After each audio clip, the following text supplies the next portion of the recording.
We are calling this meeting to order at 5:30. Can I get Leffler Brown and Cassandra Alba up front with me, please? All right, I'll be difficult. All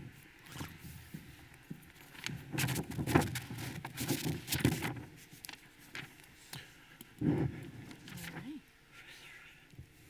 Well, first of all, congratulations to both of you, and welcome to the board again. Thank you. Welcome to the board for the first time. Thank you. All right. Can I please have you raise your right hand and repeat after me?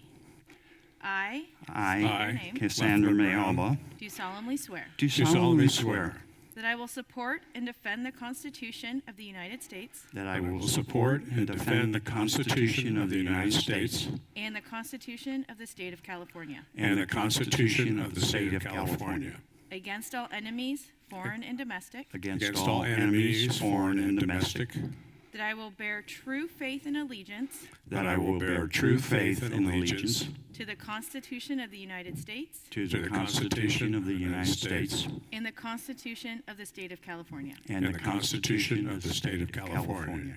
that I take this obligation freely without any mental reservations I take this obligation freely without any mental reservations or purpose of evasion, or purpose of evasion, that I will well and faithfully discharge the duties and that I will well and faithfully discharge the duties upon which I am about to enter. upon which I am about to enter. Congratulations. Thank you. Congratulations. Thank you.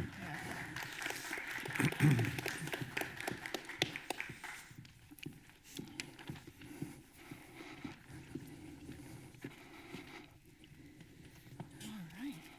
Thank you. Put that there for now. All right. We do have two changes to the agenda for tonight. We are going to pull, sorry, I guess I could let you guys sit down and get yourselves ready there. Sorry. We're going to pull item 12E, which is BPAR 3515.3. And then we are going to move item 12F, BP 6146.4 to our January meeting. Can I get a motion to approve the agenda as amended? I'll move that we approve the agenda as amended. Can I get a second? Second. All those in favor? Aye. Any opposed? Motion passes with a board of 4. Do we have to say that we're empty a seat, or it just Yep. passes? 4-0. Passes 4-0. Yeah, passes 4-0. All right. Do we have any public comment for closed session?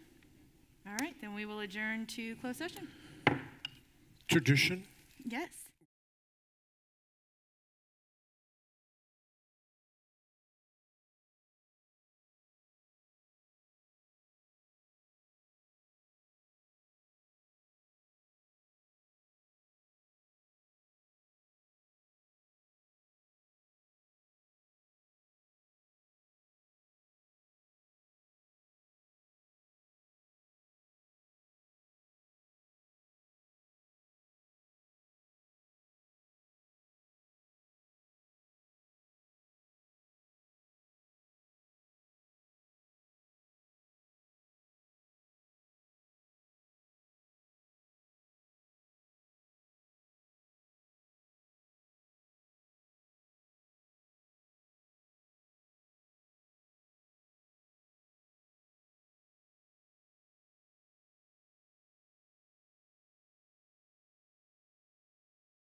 3A, report of action taken in closed session. Can I get a motion to approve A1, case number 2122-13-SE? I move that we approve case 2122-13-SE. Can I get a second? I'll second that. Roll call? Trustee Alba, Aye. Trustee Brown, Yes. Trustee Nelson, Aye. Trustee Wing. Yes. All right. And I would like to invite Connor Stewart from El Camino to come up and help us with our flag salute.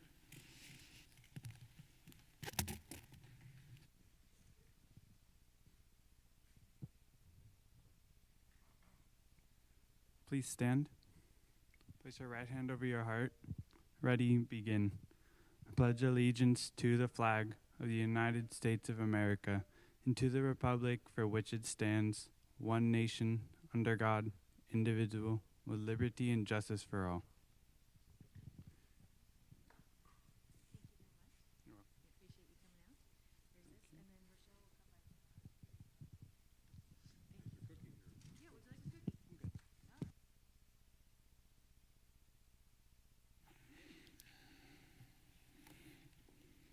All right. Item 4, annual organizational meeting. Do we have any public comment? Okay, then at this time, I would like to turn the meeting over to Dr. Perez. Thank you, Trustee Wing. I'd like to open up the nominations for Board President and Clerk. We'd like to start to take any nominations for Board President. I move for Michelle Wing as Board President and Mark Nelson as Board Clerk. We do one first. Do one? Do one then the other. Okay, we have a first. Do I have a second? I'll second that. Okay. Do we have any other nominations for Board President? Okay, we want to take a vote on, we have a first and a second for Michelle Wing as Board President. All in favor say aye. Aye. Any nays? Okay. Congratulations, Yeah, Trustee thank Wing. you. You are now the Board President, and I get to hand over the meeting to you. Thank you. All right, people, here we go. All right. 4B, I'd like to open the election for Board Clerk. Do we have any nominations for Board Clerk? I move Mark Nelson as Board Clerk. I will second the nomination for Mr. Nelson. Do we have any other nominations? All right. All those in favor of Mr. Nelson as Board Clerk? Aye. Any opposed? Motion passes 4-0. I guess I'll vote aye. No. We actually need 3 of us, so congratulations. Okay. All right. So the next one on our list is 4C, nominate a representative to the Sonoma County Committee on School District Organization.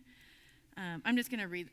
I don't know if we all know what it is, but the Sonoma County Committee on School District Organization is responsible for overseeing the reorganization of school districts in the county through territory transfer, district consolidation, and unification. The person on the Board of Trustees votes is only a voting representative and will only receive the ballot. Voting representatives do not have any additional duties. So do I have, I'd like to open nominations for who would like to be our representative to the Sonoma County Committee on School District Organizations. Take a step forward, step back. I move Leffler Brown as the representative for the board. But if I remember right, this doesn't have to be a member of the board, right? No, it's a member of the board. It was- does? It was, Okay. it was me last year. There's another committee that meets with the county. Got it. There's one from each supervisor district, and that person can be someone outside of the board. Yeah. Okay. And this is just a voting member. is It's just a not, voting no person. meetings, no nothing, No so. meeting, I will second the nomination. All those in favor of Trustee Brown being our representative to the Sonoma County Committee on School District Organization? Aye. Aye. Aye. Any opposed? All right, motion carries 4-0. All right, our next one is designate representatives to the district committees. I'd like to open this up for discussion, so if there's someone that you really, really want something, or you want to talk about why you do want to be on a committee, or if you can't be on certain committees because of timeframes. Rochelle also was very kind, and if you want to know what any of the committees are, she printed that out. Does anyone have any strong opinions or thoughts? Otherwise, you are subject to my discretion. Michelle, as looking over the list, the one that jumped immediately to my mind because of coverage of the city council and my interest in education was the 2+2+2. Okay. Mark, did you have any? I definitely would like to request that staying on DLAC. But I do have a concern right now with only 4 board members. Previously, we used to have 2 on each committee, and we're not going to have the numbers for that currently. Yeah, so Myra and I talked about it earlier this week. We can voluntold the open seat, what committees they're going to be on. That works. And then when we do fill the empty seat, these aren't written in stone. We could at a future meeting change committee members or do stuff like that. So right now, there are a couple where there's only going to be one person on that committee until it's filled. And there's frequently that not both trustees can go to all the meetings. Sometimes I was just at LCAP, or sometimes I think just one person was. So, yeah. And one of these committees goes away, the trustee, once we come up with a solution for the trustee 4, that goes away. So Yeah, then we have 7. And then Wellness Committee, I would like to make a motion that we fold that into LCAP. There actually is not a Wellness Committee right now in the district. We folded it into LCAP last year, so if everyone is okay with that, we will just continue for another year, folding that into I'm the okay with that. Second it. Okay. And I don't think we need to vote on folding it. We just say that's what we're doing, right? Yeah. Done. All right. So then if no one else has any requests or. One Yeah. request would be budget for me. Look at you. Look at me. You're right. on there already. You didn't even know. I get a mind reader. And I don't mind LCAP if you need a second one from me. All right. All right, so then we're gonna do it like this for now. 2 by 2 by 2, Cassie left with Mark as the alternate. LCAP, myself and Mark with Cassie as the alternate. Facilities, left the open position, and I will be the alternate, so I will sit in any facilities meetings until we get that filled. Budget will be myself and left with Mark as the alternate. Special education will be Cassie and open with me as the alternate. DLAC is going to be Mark and Cassie with the open position as the alternate. And the trustee area 4 vacancy, which is just for 1 month, will be myself and Lef. Can I get a motion to approve the representatives? I move that we approve the representatives as presented. Can I get a second? I'll second that. All those in favor? Aye. Any opposed? Motion carries 4-0. Right, item 4E, approval of regular board meeting dates. Oh, this says, January to December 2023. Is there any comments? My only concern is the summer dates. I don't know my summer schedule yet, so. But everything up to then looks okay. Okay. So we have no meetings in, we have 2 in June, which we have to have because we have to do the thing. No meetings in July, and then August starts the school year again. Okay. Can I get a motion to approve the board agenda for January to December 2023?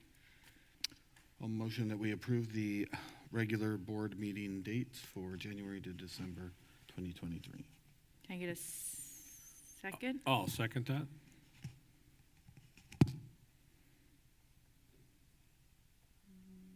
We will need to add a special meeting in January. I thought there was one on here. It's not on here.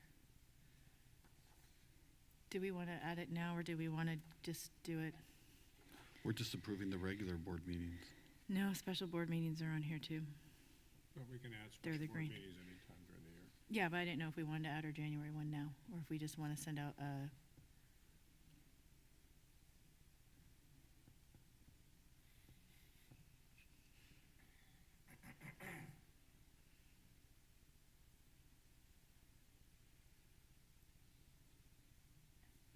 Do we want to add it later?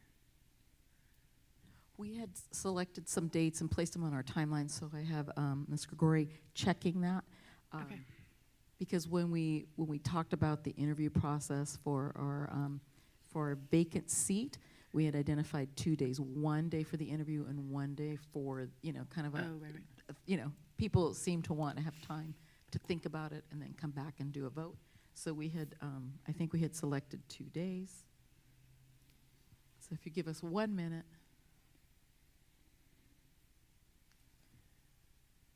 So we had selected, and which is not, I apologize for No, it's that. okay. It was January 3rd for interviews, and on the 5th for just the voting of the candidate after the interviews.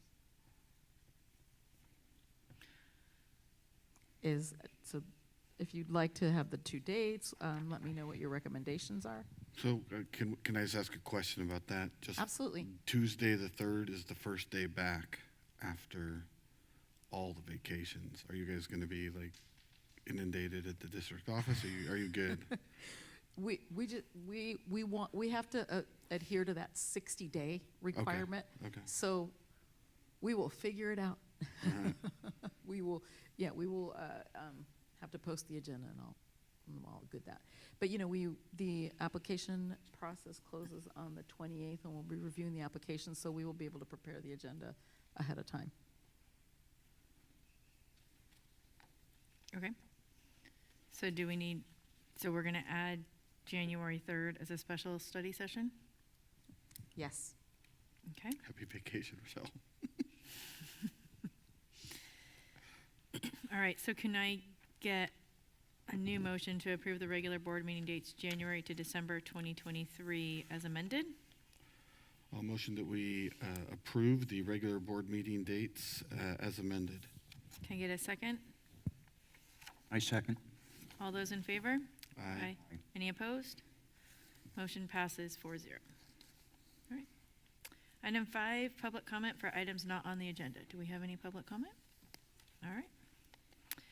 6, presentations. I'd like to invite Principal Angie Scardina from El Camino and her team up to give us a presentation on team success.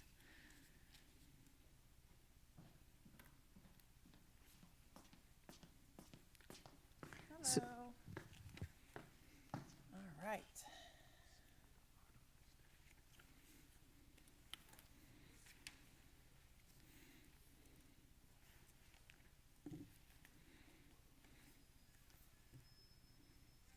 All right.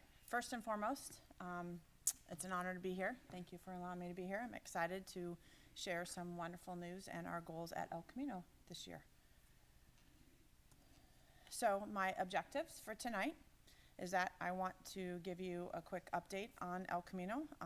We were just newly WASA accredited in spring of '22, so very excited about that. We worked hard for that for the initial, and then in spring 2025 they will come back, obviously, and do a reevaluation.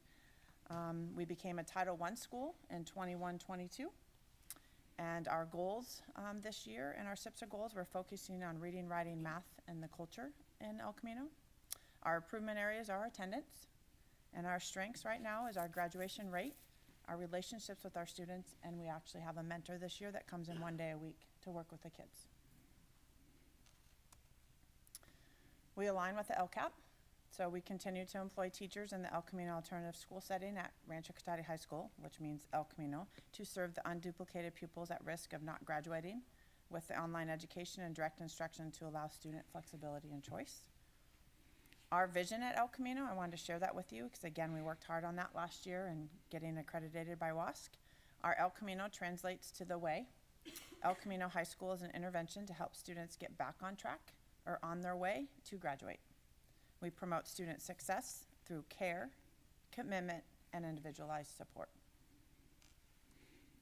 Some data, I know it's not big enough for you to share there. Maybe I can try to make it bigger. this was some data stuff that I wanted to share with you. Whoops, sorry, and I'm not as tech savvy as I should be. So I wanted to share some attendance rate. I'm going to start, obviously, with one of our biggest areas of improvement right now.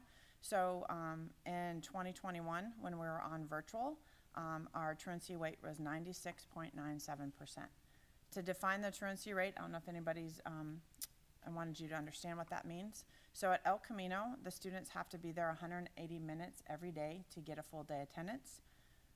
Contrary to comprehensive school, they're here for a half an hour, we get a full day, right? So, but at the alternative ed, we have to be there 180 minutes to get that full day. So our truancy rate is anytime a student is absent 3 or more times during the school year, they're considered truant. So again, I'm not making excuses, I'm just sharing with you the definition of the law, because it is a pretty high percentage there. So in 21-22, did much better, showed some improvement, down to 88.89.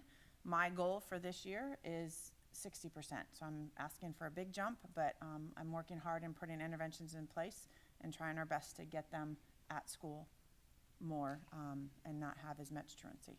Principal Scarden, I have one question about the truancy. Yeah. So if they're sick with an excused absence, is that considered, is it 3 absent days no matter what, or excused absences are okay? It's unexcused, correct. Okay. Yep. I was just thinking with the COVID things, it's like, well, we're not helping with your. Right, but that connects to something that I'm also the next category, which is basically excused. They're calling in and telling me they're excused. So a lot of times to get, I want my parents to work with me, right, and to call and communicate. 3% of them called on the excused absences back in 2021, and we jumped to 33% the next year. So one of my goals this year too is for them to communicate, right? Text me, let me know, call me parents, let me know you're not here, you know what I mean? So that communication is vital to me too. So that's another goal of mine with those excused absences, that rate also goes up pretty high. And then chronic means when they've missed more than 9 days of school, unexcused. So 90%, we dropped down to 80 in 21-22. So we've made some improvements, but again, it's still an area that we definitely want to continue on. Our graduation rate in 2020 was 87.9. In 2021, 87.2. The Sonoma County Alternative High School average is 50%. So that is one of the things that we do well. You may ask, because I ask myself, we have a high truancy rate, how do we get such a high graduation rate? And it's because my staff out there, so we have 2 full-time staff, Mark Stratos and Denise Tranfolia, and we have a full-time EL aide, and they just work individually with the kids. As the kids, if they miss a few days, we'll pull them aside, working with individually. So it's that individual support that they pull in and work with those kids, and having a smaller environment allows us to do that. So we have about 60 kids in El Camino right now. So 2 teachers, average class of 25 or less on an average. So that's how we get that graduation rate, because we continue to work with them individualized. A lot of times, like next week, we're coming in a day for them to come in and make up some work. So we try to offer some extra time for them to come in and make up that time when they need to. Star Math, we have a new tool this year with Renaissance that I gave to my students in El Camino. We were at 10% of them were at or above benchmark. Star Reading, we're at 13% at or above benchmark. Just so you're aware too, when we look at the state testing for juniors, sometimes I don't have juniors, right? So I just have seniors. This year I have 90% seniors and 10% juniors due to COVID and everything coming back, and they did make some exceptions with the 130 and seniors and the no harm. So my rate of seniors have gone up. A lot of times I have about 25% juniors, but right now it's a low juniors and very high seniors because of the need, and they need to be there to graduate. So when they take the test if they're not a junior, they're not taking an assessment. But it's important for us to create assessments or have assessments, because sometimes kids are with us for only 6 months or the whole year. So a lot of times they're just with us in the fall, and so we want that pre-assessment and that post-assessment. So with the Renaissance tool that we have in our district, I'm able to test them when they arrive and then test them when they leave us to get that growth or to see where they're at. That's what the math placement you see down there below. We give a math placement due our Ingenuity, our online software. 5% scored 70% or higher. That math placement test is based on the base algebra scores. Our writing assessment, 74% scored 70% or higher. That was an assessment that was created by Ms. Tranfolia. And our grammar assessment was 70% struggling or beginning, and that was done through No Ready, another platform that we have in our district. So again, just showing you, a lot of times they come to us, obviously, and with high need, and we need to use that individual one-on-one support to help get the growth and where they need to be before they graduate. I'm sorry about this chart, but the enrollment, so you can see we went from 62, this is 2019, 2021, it goes actually 17. So I don't know how to fix that to tell you. Hold on. So I can tell you because I put them in there, but it just doesn't look that way to all of you and showing up there, so I apologize about that. But 62 is where we started in 2019. We went up to 71 in 2021. No, actually, that would be backwards. So see how it says 2017, 2018 to the right? So flip that. So 2017, 2018, we had higher numbers. It was 71 and then 56, because back in 2017, we had 3 full-time teachers out there. And then we lost a teacher, or we cut the enrollment, so now we're down to the 60/50, so that's why it's dropped. So 56, 55, and then we're at 62 right now, so that 52, 62. Socioeconomically disadvantaged, I wanted to share that with you because we have a very high percentage, at least half our students. At one point, the highest was 2019, where we had 66% of them were socially economically disadvantaged. This year, I was able to get 100% of my families fill out the lunch form, so I'm curious to see what the data is this year now that I've gotten 100% of them to participate and to share their income. I have a feeling it's going to probably be higher, but again, that is very high socioeconomic disadvantaged right now. That's, again, why we would qualify for the Title I and get the extra resources. English learners, you can see we range from 12% down to 8.1%, up as high as 17.9%. And again, that just fluctuates with the kids coming to us and the resources, and were they successful, Rancho, going through? Did they just come to us out of country, come in here credit deficient? So all of that goes into play with that. The next stat I wanted to share with you is the Youth Truth Survey. So we've done it 2 years now in our district. We're going to take it again in January.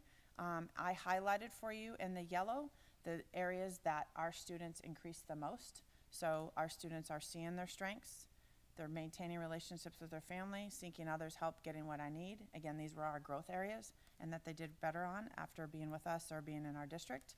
Am I getting the proper amount of sleep, and do I have healthy eating habits? So the other areas were pretty low, as you see in the average, I'll tell you.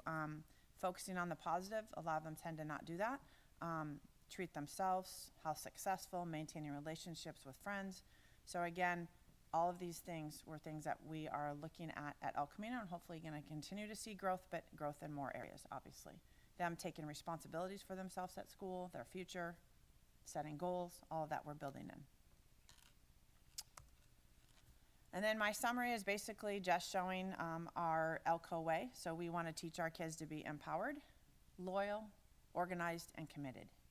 And again, I apologize about the formatting. I will figure out why that happened when it gets transferred over. Oh, okay. Thank you. So it must be just the presentation coming up. So thank you.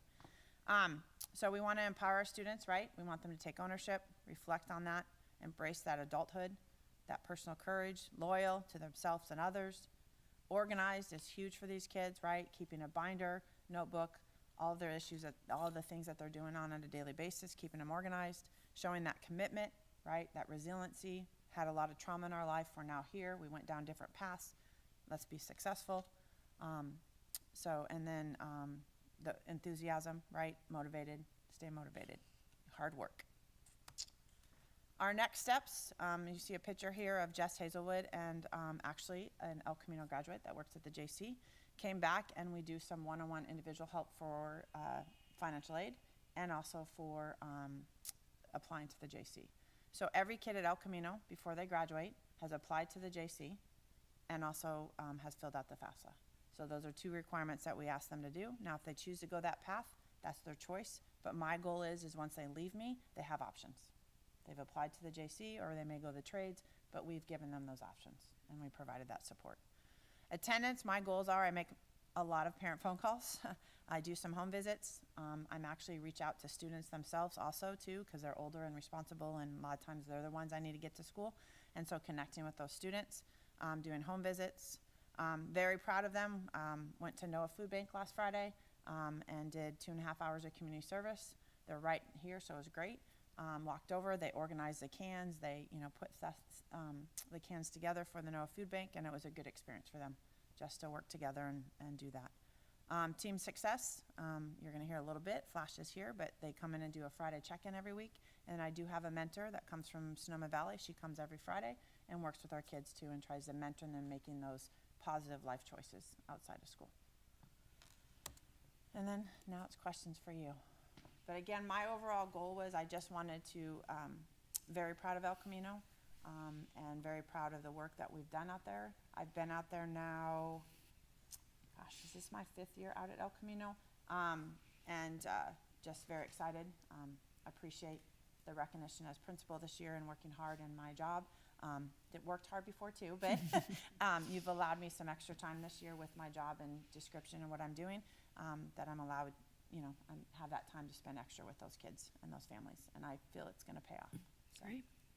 Well, thank you for putting that together. Does anyone on the board have some questions? Yeah, what's the difference or the delineation between the Phoenix program and El Camino? Great question.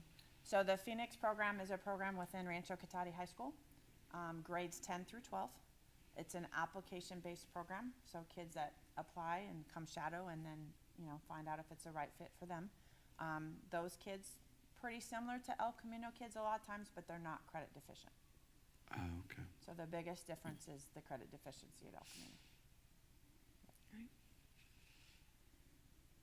Either of you? You had mentioned that the enrollment was higher when we had 3 teachers, and now we're down to 2. Do we have spots in El Camino for every student that wants to do it, or are we having to turn some people away? At this time, no. Okay. We are serving every kid that wants to be there or needs to be there. Yes. And do they have to come from Rancho Cotati, or could they come from other high schools in the area? We have gotten some requests over the years, and yes, I do have some, but they are on deck. Technically, we serve our kids first, and Right. then if I have room, Okay. I work with Matt Marshall, and we work on the kids coming. But yeah, the word is out sometimes. We do get some kids that want to come, their siblings or cousins or, yeah. But Great. we always take our Rancho kids first, or Cotati Road Park. I've had one Tech High student in the past, but most of them come from Rancho. And then if we have any openings, yes, we'll look at that. Great. Well, thank you again. It was very great to, Thank you. To hear I that. appreciate your support. yes. And next, I'm part of the next one too a little Yep. bit, but I'll stand here and let Flash introduce him.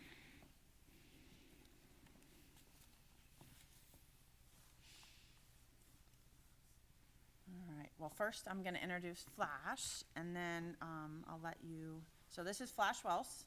He is our expert, Team Success, SOS, my partner for the past, I don't know, how many, 6 years now? Oh my gosh, 8 years. 8 years now. Yeah, Okay, been at 8 Rancho. years. So, great partner and someone that we work with on the Team Success, and he is the one that we coordinated and applied for this Friday Night Live grant.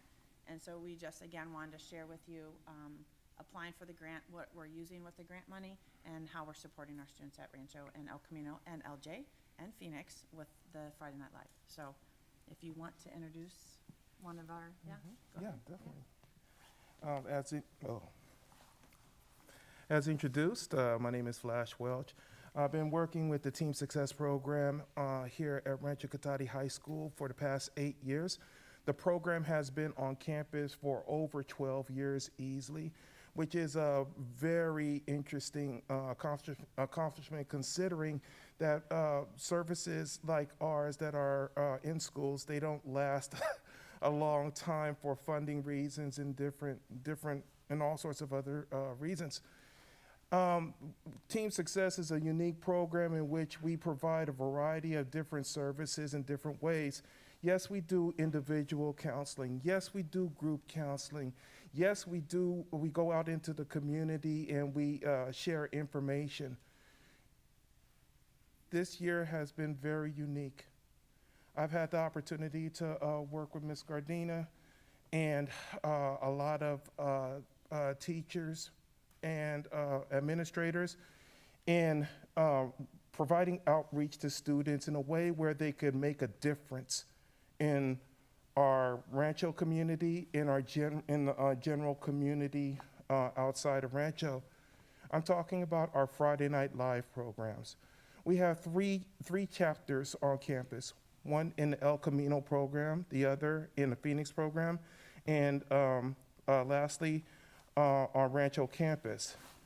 Our program on the Rancho campus have been doing Friday Night Live for the past 2 years. This is their second year. Friday Night Live is a very interesting program. It's been around for a very long time, easily 20 to 30 years or so. Excuse me if I don't have specifics. But this program is, as it is designed for junior high and high schools, it is designed to increase awareness through education about drugs, alcohol, and other substances. And there's a variety of different ways that this is shown. I've had the honor and pleasure of working with some of the youth in all three of our programs. And the results have been amazing so far for the fact that the students are in a place where they have, shall I say, stepped their game up. And using social media, for example, collecting information, doing research, and applying that research through video, through audio, through interviews, and also through other forms of advertisement. We have our EdCore group that is working on doing presentations in the middle school. We have our El Camino students, which they're called our action crew. They're working on surveys. And then we have our collective crew, our collective, which is our Phoenix program.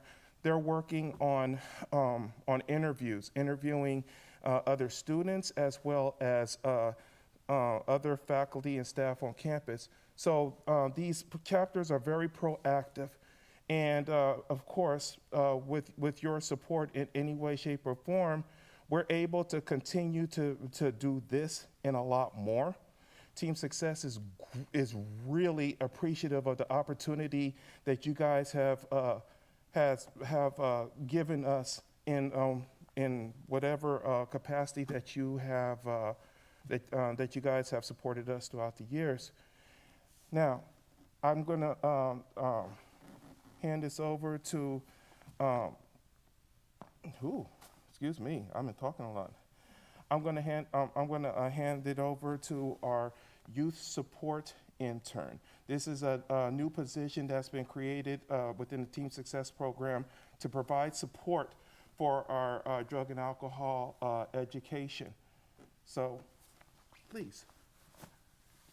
Hello, my name is Jacqueline Martinez Carreño, and what I have contributed to my school community is spreading awareness on mental health and social issues teens face in our community or society.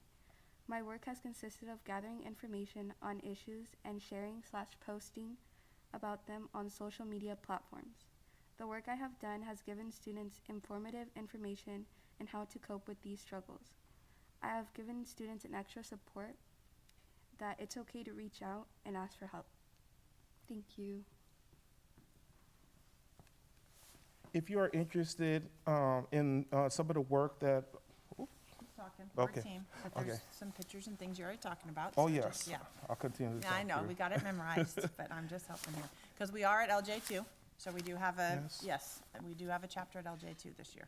So, yeah, so they have the presentation from them too. Good. But again, and when you have time, or when, I know you guys are all busy, but the video I did include here was pretty, it's pretty impressive. I'm very proud this year that Flash and I were able to do a parent workshop before back to school night at Rancho El Camino and back to school night at LJ, and I thought it was great. We had a lot of parent input. We had booths of many people. You can see some photos there of the groups that were involved. Just resources for our families as they came to back to school night. Our goal was to try it out as a pilot at 2 sites and then build to a big district parent fair, hopefully next fall, or again, trying to get this to come to every school site, coordinate back to school nights, so that way these resources are more readily available to our families. But I thought it was a great success It of was what we really did. successful. Yeah. Yeah. And just to say, this is the last thing that I'm gonna say, then No, I'll you step don't, off. no, you're good, you're good. But if you're interested in checking out the work that the students have been doing, and they're constantly going to be adding different things as it's done. This is not just with Rancho, El Camino, and Phoenix, but it's also LJ, which is our Club Live that is on the campus. Feel free to go to Instagram and check out @StudentClubbin, @Student Clubbin. I know that sounds interesting, but it is eye-catching, and the work that they're doing is fantabulous. So, thank you very much. I do You're appreciate gonna have to stay your here time. just for questions. It looks like Oh our yeah, I guess students so. have numbers, Yes. But just to fin it up, so you can see too, with your support, we've been able to offer Team Success to our elementary sites and to our middle schools and high school. Team Success originally was just at Rancho when it first came to us 13, 14 years ago. So now we've expanded with your support and the grant support and other things that we've gotten. So thank you. So we now are spreading these great things and resources at elementary and middle and all high schools. And then you see there, as he mentioned, we do those individual, those group, those classroom presentations, SOS. So they're very instrumental in doing our SOS presentations, which is signs of suicide prevention to all our students, 7th grade and 9th grade in our district. And then also looking at survey. And then the other thing I just want to explain in our summary, our goal right now in those outcomes is to support the overall health and resilience of all young people in the community, as we talked about. And we do have outcomes and things in growth areas that we want to work on. Our next steps, this was just something, again, that Flash and I have been working on. Right now, we feel we're more reactive, just with where we are in our world today. We really want to shoot towards that more preventative piece, right? School-based groups on the needs of the students. We've kind of, due to the needs of our students, have been more reactive and not able to create those groups to support them because we're working with kids individually right now. And so we want to hopefully get to that preventative piece again, right? Working together and keeping towards that preventative piece. Maintain fidelity for our programs. Again, appreciate your support, but it needs to be obviously a necessary budget item that we have every year to meet the needs of our students. And then we talked about the LCAP, looking at that revision this spring and making that mental health is our largest focus right now. As he said, 13, 14 years ago when they first came to us, it was really a focus with the drugs and alcohol. We've now merged into, I would say, more mental health. Definitely. And supporting our students. It's not just a substance abuse, foster youth, right? It's affecting all our kids. And then we do very well, I think, and the strength of Flash and his group and his work is instead of the traditional resources, we also do the non-traditional resources. So the social media sites, advertisements, just because it was today, just to share, we have obviously problems in our bathrooms at Rancho with sometimes vaping and things that go on that shouldn't go on. And so today, the crew in Chalk wrote in front of their bathrooms about how we appreciate going to the bathroom and not having to inhale smoke but they wrote positive chalk messages as kids went to the bathroom so they could see that. So again, just trying to get that social media out, getting the kids to talk like he said, because our students listen to more than the students, obviously, and Scardina standing there and telling them to make better choices. I still do it, but again, we want them to listen to our students and make those smarter choices on their own, so. Okay, so that's it, sorry, I didn't mean to, but just to summarize, we're a team. It's all good. So there you go. So I don't know if you have questions. Again, very proud of this program.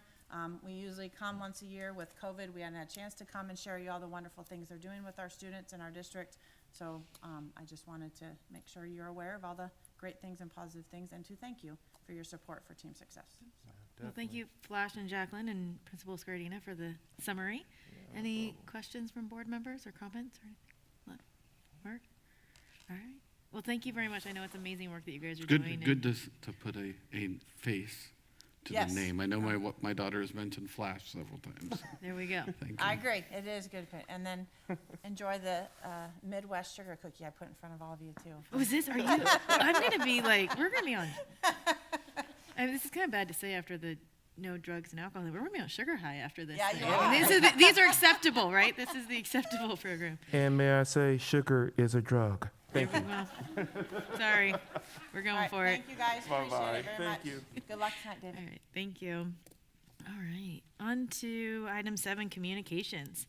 David, Rancho Cotati, come on up.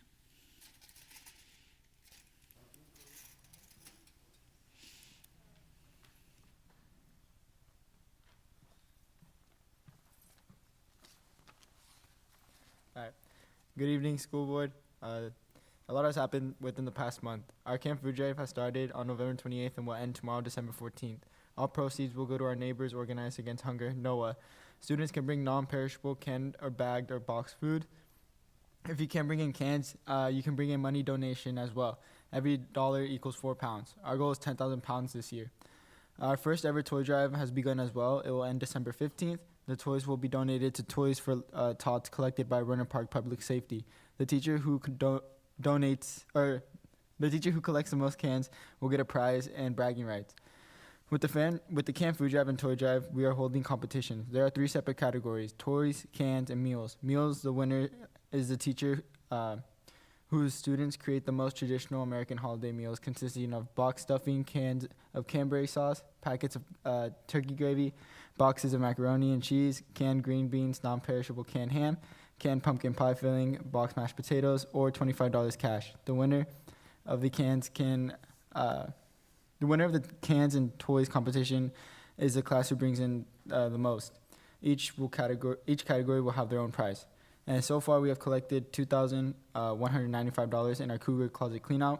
If students still have clothes to donate, please feel free to bring them by the Student Activity Center and drop them in the blue bin.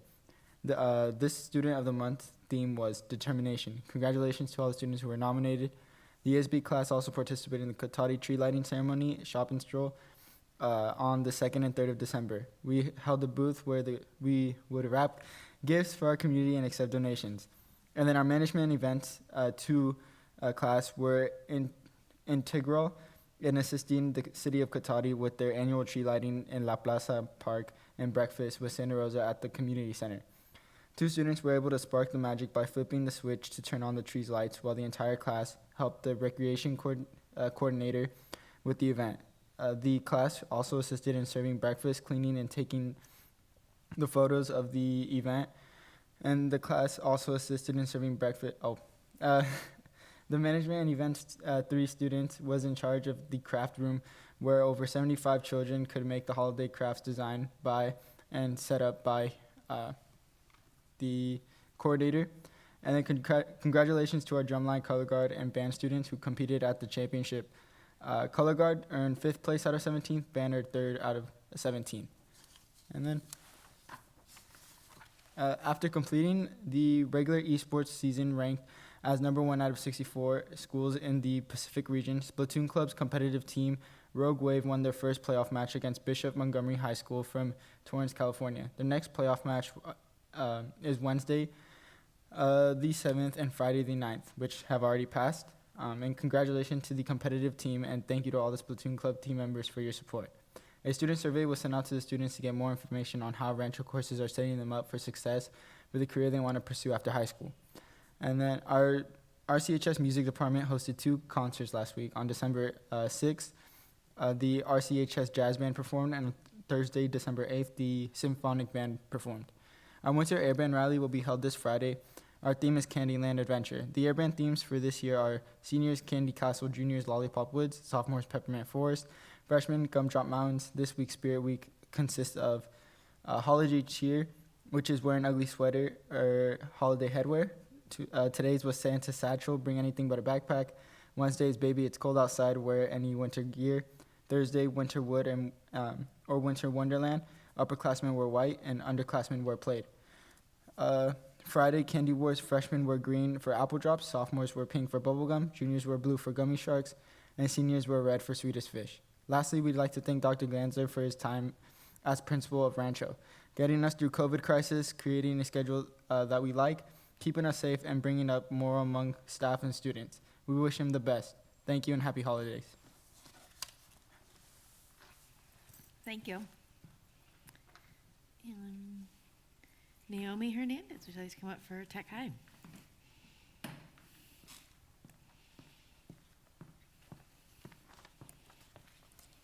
Good afternoon, and thank you for having me. It has been an ordinary month. Last week, we had our last Spirit Week of the year. Monday was Polar Express Day. Wear PJs and you would receive hot chocolate. Tuesday was Sweaters and Sweets Day. Wear an ugly sweater and receive a candy cane. Wednesday was anything but a backpack day. A Christmas card station was able throughout campus. Everyone enjoyed writing a sweet note to their families and teachers and friends. One of our most successful days. Thursday was dressed as a teacher. We were all looking forward to seeing students participate. Friday was Blue Out Rally Day, wearing our school colors to show our support for the rally. Our inspiration throughout the years has always been giving more to our student body than we ask. We know we have accomplished it by seeing the increase in students' participation. We will continue to do so next year. Last Friday was the winter rally. We had interactive games. It was our first time playing Family Feud. The two groups consisted of teachers and students. The questions asked about details of our teachers, for example, their to-go phrases and who has the best style. Our answers were obtained by the student body by its survey. Our Spirit Commissioner, Ella, did an amazing task at organizing this rally as always. Our answers were obtained by the student body. Last Tuesday, our principal, Ms. Spencer, and senior Garrett did a stunning job at presenting at the Rohnert Park Rotarian Club about the new internship program for a 6-year plan. This is also helping students after a 4-year of college, meaning their next 2 years after a 4-year plan. Boys and girls basketball games have been happening. Girls basketball first game was the 2nd of December against Summerfield. Currently, they had 4 games last week, one league tournament and the first being a Calistoga tournament. For boys basketball, their first game was against Rancho on November 18th. So far, they've had 5 games, 1 being league and the rest being Calistoga tournament. Both boys and girls have a home game tonight against Credo. We look forward to cheering our student body athletes as always. We've seen an increase in students coming to cheer on our teams, which has been great. Our band hosted a fabulous winter concert under the leadership of band director Ms. Eggering. The decorations in the MU and listening to holiday music was fun for many families and students. Seeing the band program through at the Girl at THS has been exciting to see. Last meeting, I talked about ASB students hosting application workshop. I was able to attend out of district and in district. Being able to attend gave me the opportunity, along with my classmates, to help applicants feel confident about their application by giving them our feedback and answering any questions. This is very thoughtful, and many of the applicants showed appreciation. We continue, this becomes a Tech High tradition. We look forward to future Tech High students applying. Our future plans for next year are to host a canned food drive. We know the situation of many people after the holidays still need help. Next year, we would like to give back more to our community. We are also hoping to have a winter dance and have began planning prom. To appreciate our student body, we are hoping to do another wellness week, later in the spring, a rally. Currently, everyone is focusing on finals and wishing our student body the best of luck on their finals. Our PTAs will be giving hot chocolate and tea to appreciate and wish the student body the best of luck during finals. I would also like to wish everyone happy holidays, and I look forward to sharing next month's report. Wonderful, thank you. And good luck to both of you on finals this week, and glad we're not having to take finals this week. No more. But yeah. Your life when you don't have to do that. I know. You eat dessert first too. I know, exactly. But thank you both. Rohnert Park Cotati Educators Association report.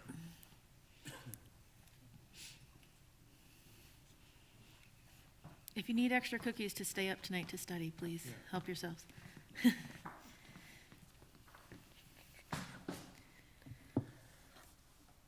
Hi, everybody. Thank you for being here.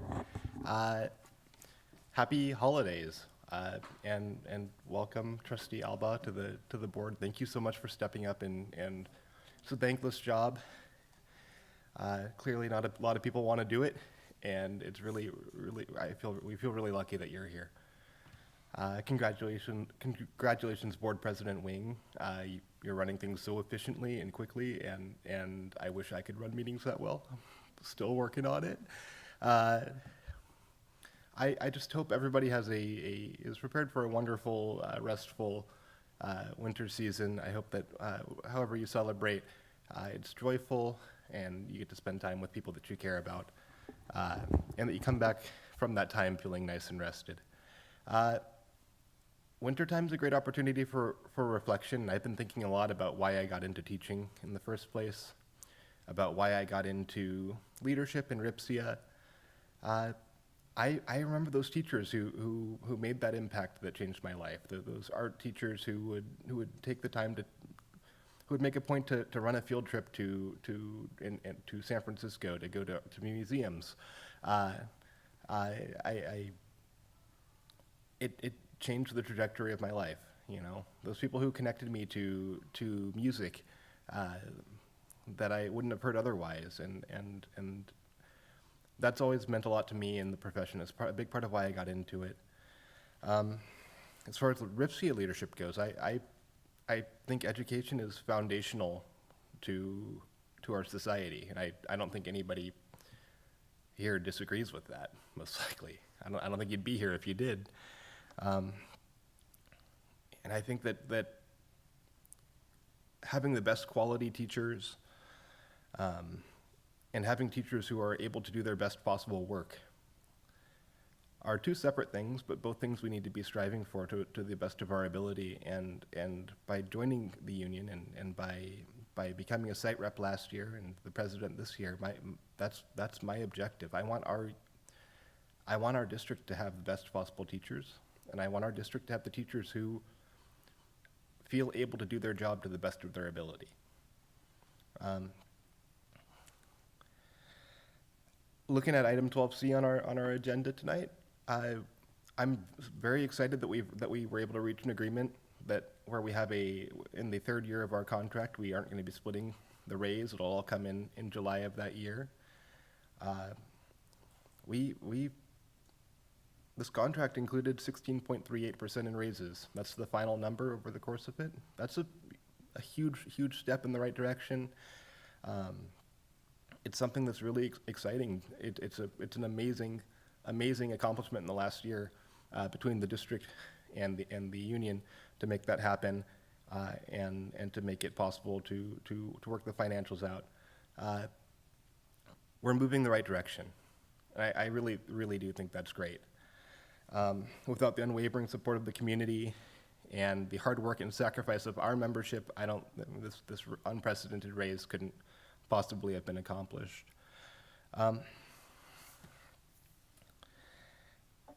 There's still work to be done, though. I moved this weekend.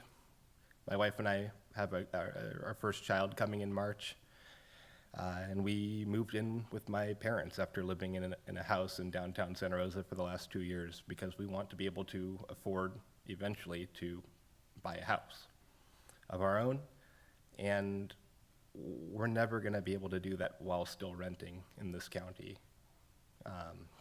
We're very lucky that my parents are willing both to take us in under their roof to enable that, and also to provide childcare once our baby is born. I'd really love to live in a world where we didn't have to do that, though, or where teachers in our district were able to afford to achieve that middle class dream, and do it in the way that it's been done in the past, where you're living independently and paying rent and doing your thing, and also saving for a down payment.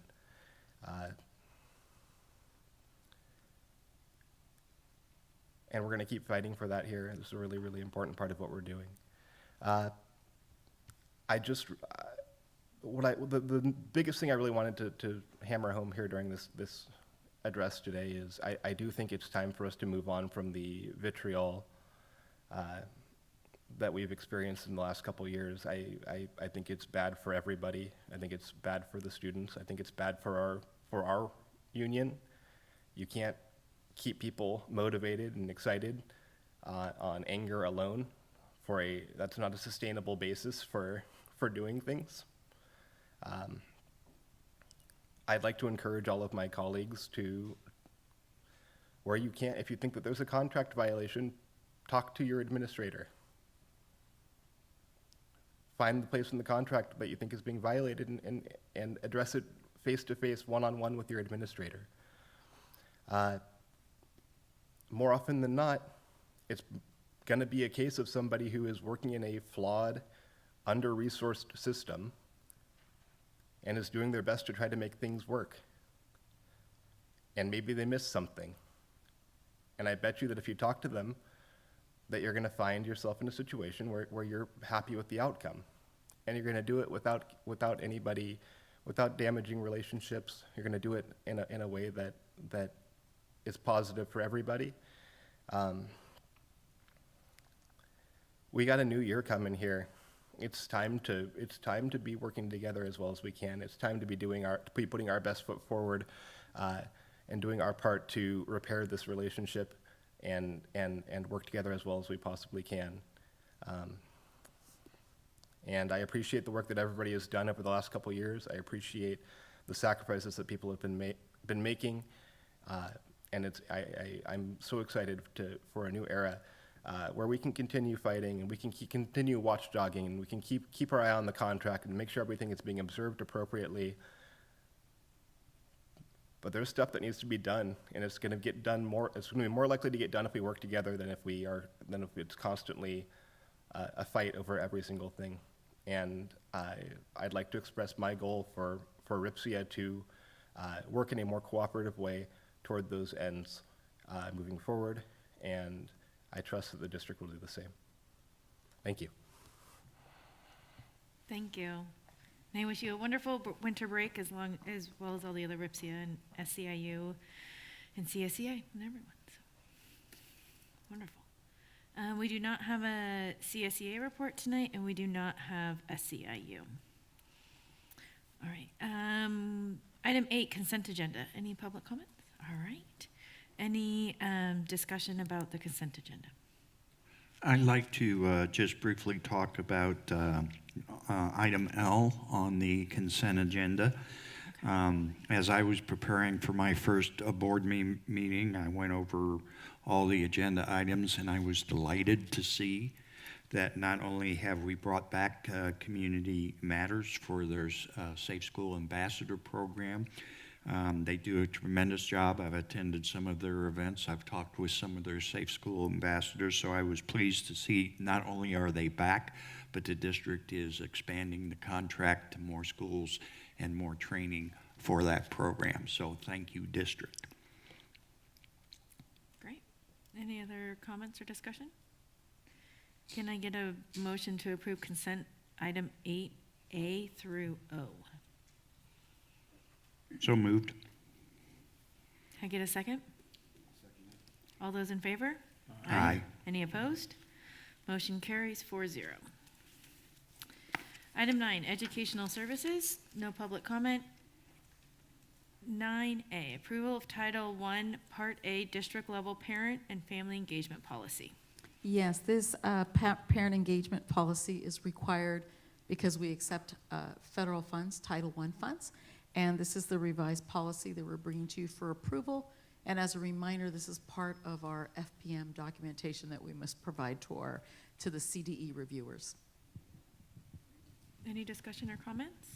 Questions? All right, can I get a motion to approve 9A, approval of Title I, Part A, district level parent and family engagement policy?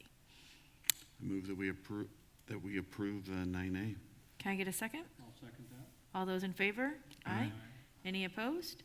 Motion carries 4-0.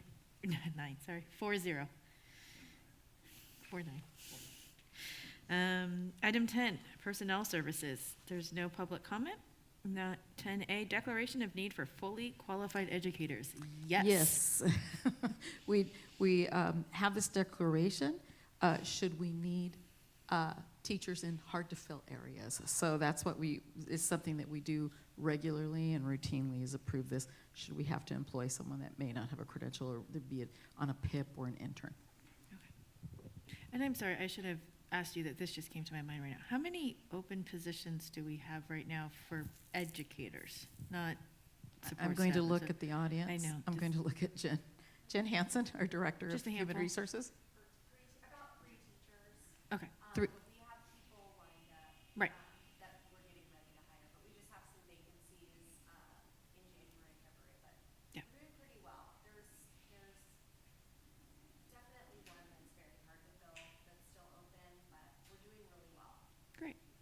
So just so that everybody can hear in the audience, three open positions, one that's hard to fill. Great. Any questions or discussion? Great. Can I get a motion to approve 10A, Declaration of Need for Fully Qualified Educators? I move that we approve declaration of need for fully qualified educators. Can I get a second? I'll second that. All those in favor? Aye. Any opposed? Motion carries 4-0. Item 11, Business and Operations Services. There's no public comment. So 11A, obsolete textbooks from Cotati Roanoke Park Unified School District, all sites.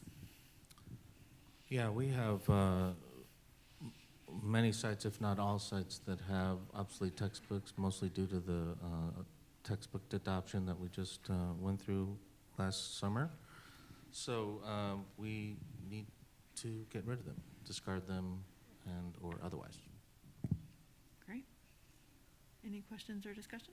Yeah, are those books, as I was reading through that, did they say, well, is there any value to recycle those to other countries or whatever, or do they just go, are they thrown away? We've looked into that.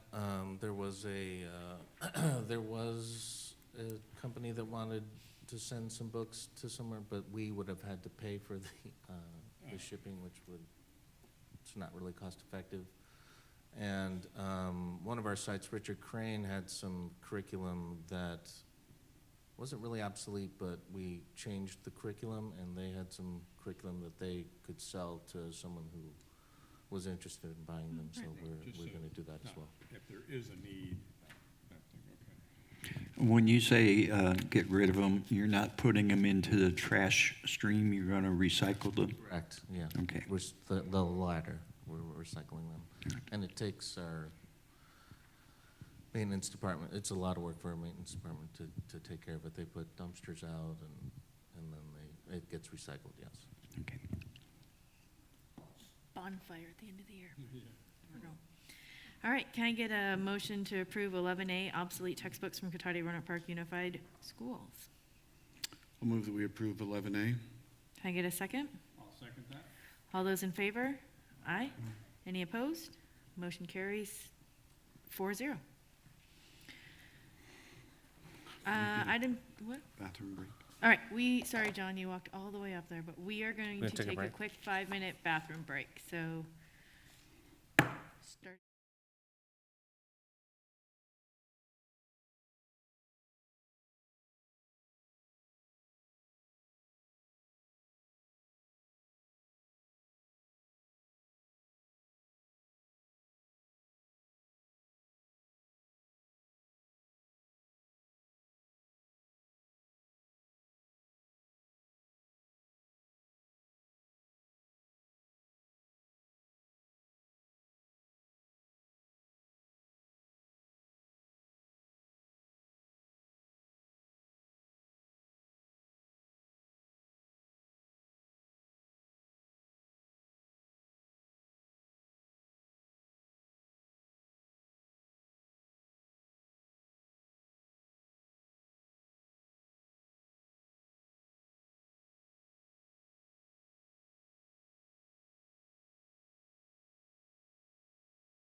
In session. All right, hello, everyone.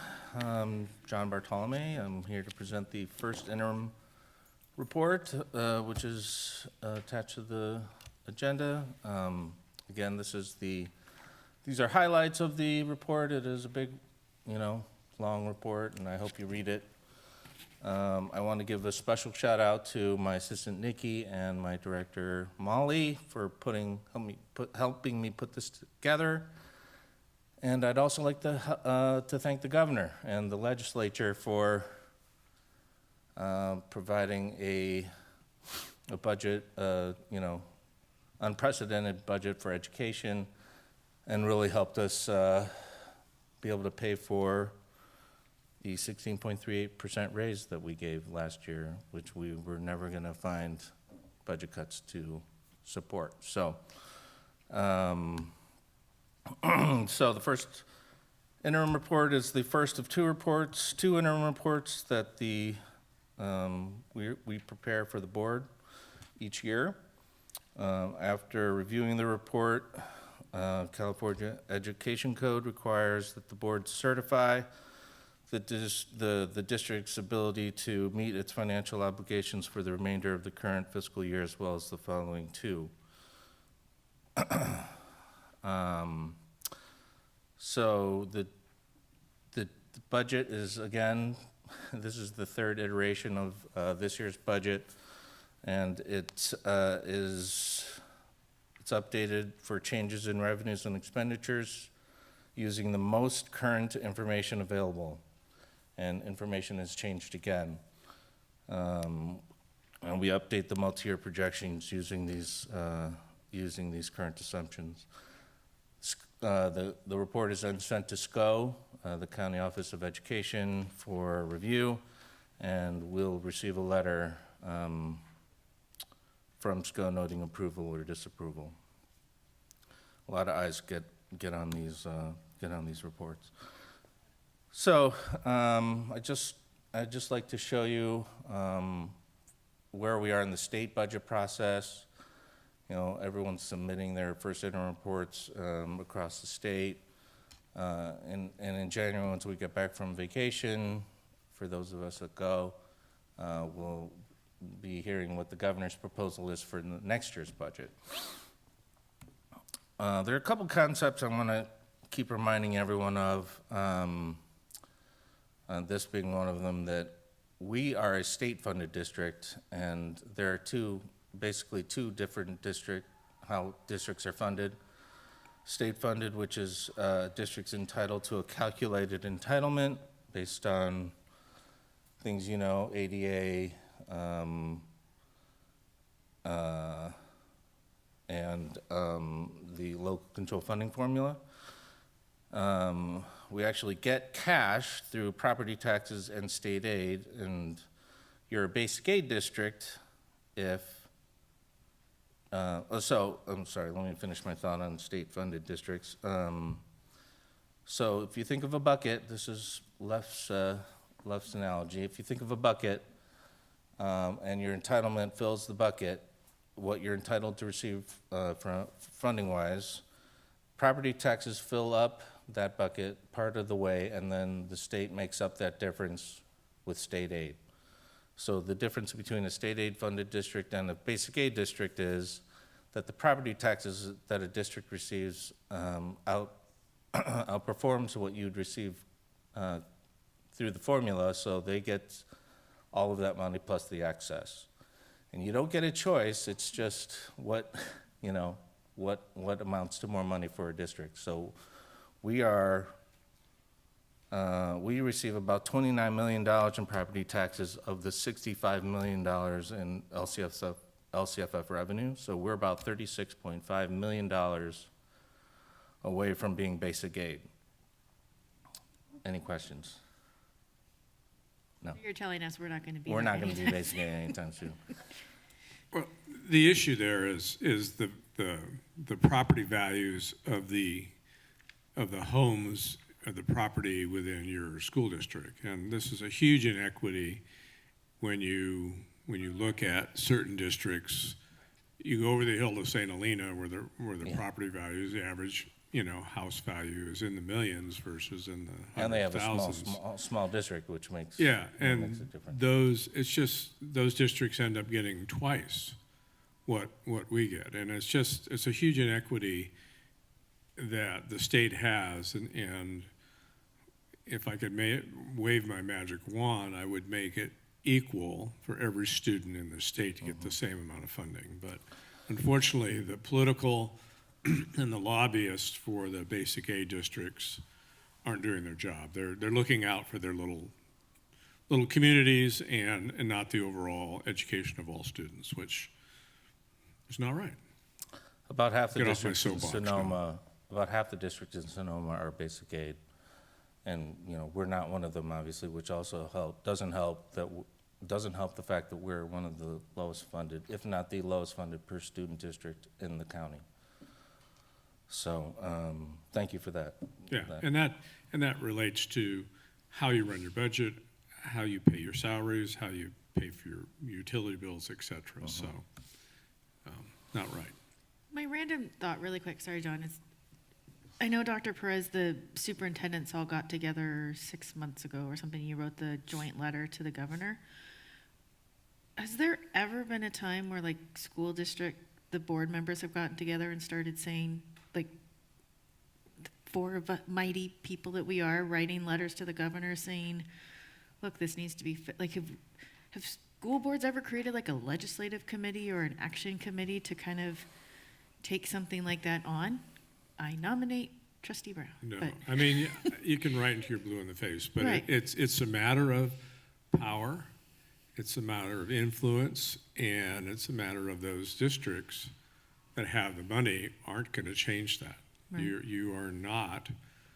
You can try as much as you want, but it's political, and it's unfortunate that we had one trustee for a long time, Ed Gilardi, who carried that torch. Who was on a number of state committees. There's been other things, but no one has been able to win that battle. Right. And if I ever have the opportunity to meet the governor of the state, one of the first things I will bring this up is how can you let this go on type of thing, So unfortunately, I don't have that platform. Right. And I'm not giving up, but I keep, every chance I get, I bring it up. But those districts, including Marin and other places that have plenty of money, aren't to agree to that because they would have to take less. Right. Yeah. So All right. it's a huge. I'm not giving up. Yeah, don't give up. We're going to do this. Yeah, we can keep doing it. It's an uphill battle. Sorry, John. Carry on. No, you're good. Thank you for the comments. So I always like to talk about the funding factors and things that change. And you could see, compare last year to this year and then what we're assuming at this point for the future years. But one of the major changes in is the COLA. We adopted a budget with a statutory COLA of 6.56, and that was it. We found out after the budget was adopted by the governor that we were going to get a COLA investment, if you will, of another 6.56, and that has now changed to 6.7. So the funded LCFF COLA is 13.26% this year instead of 12.84, I believe is what I told you earlier this year. And as of right now, the COLAs for the out years is 5.38 and 4.02%. There have been no changes to STRS and PERS since I spoke to you last, but you can see that those are pretty high numbers. As an example, just for STRS alone, for every dollar that we pay out to a certificate employee, we're paying $1.19. It costs us $1.19 to pay them. And that's just for STRS, and there are other payroll things that we have to pay for. And for a classified employee, it's 25.37 cents that we're paying per dollar of salary. I'll get more into this a little later, but the estimated funded ADA for this year was increased, which even since I talked to you last, in August has increased our revenue for this year. And our enrollment's up, unduplicated percentage, pupil count is relatively stable. I'm gonna get, these numbers may change again because we haven't certified our CalPADS data yet, and I'll have that information by the next time I talk to you. And then just at the bottom of this chart just shows how many positions per bargaining group that we have, and what this budget is funding. John? Yeah. Could you explain to me the drop in the unemployment insurance rate? Yeah, Why? so that's something that's determined by the legislature, but,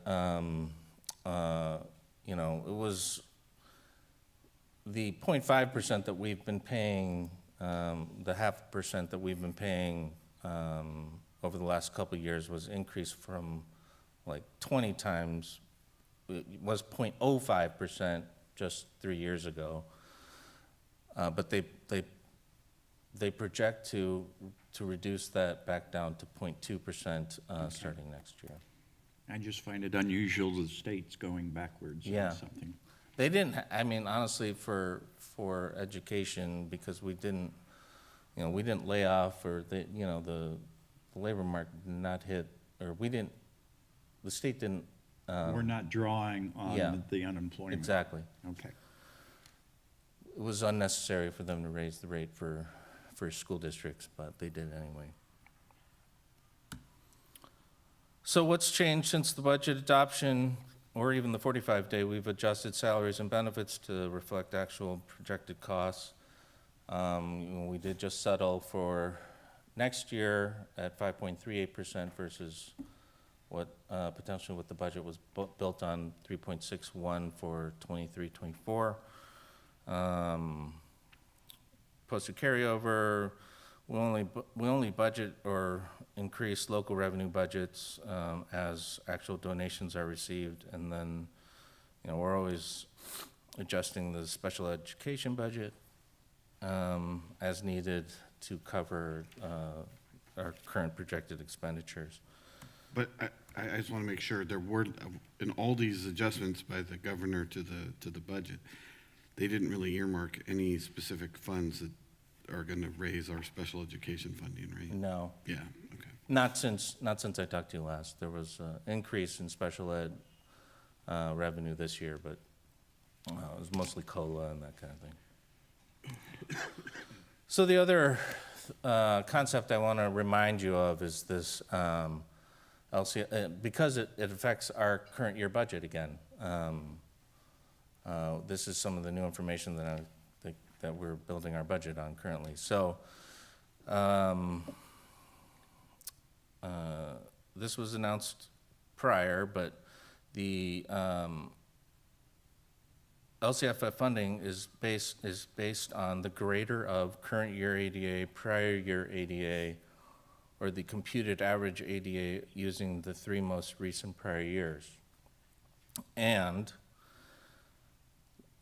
if you remember back in September, we came into even more money for last year because there was this one-time allowance for ADA to be applied using the 2019-20 ADA percentage against our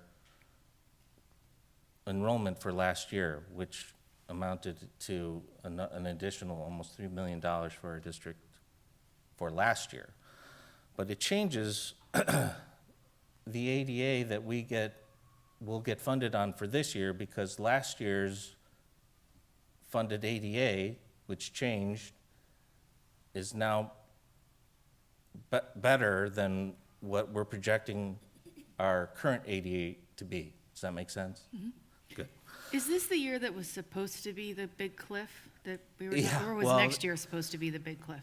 This year was supposed to be the cliff, but, again, we thank the governor and the legislature for helping this to be a softer landing for most districts that have declining enrollment, but because we're not in declining enrollment, we're benefiting greatly.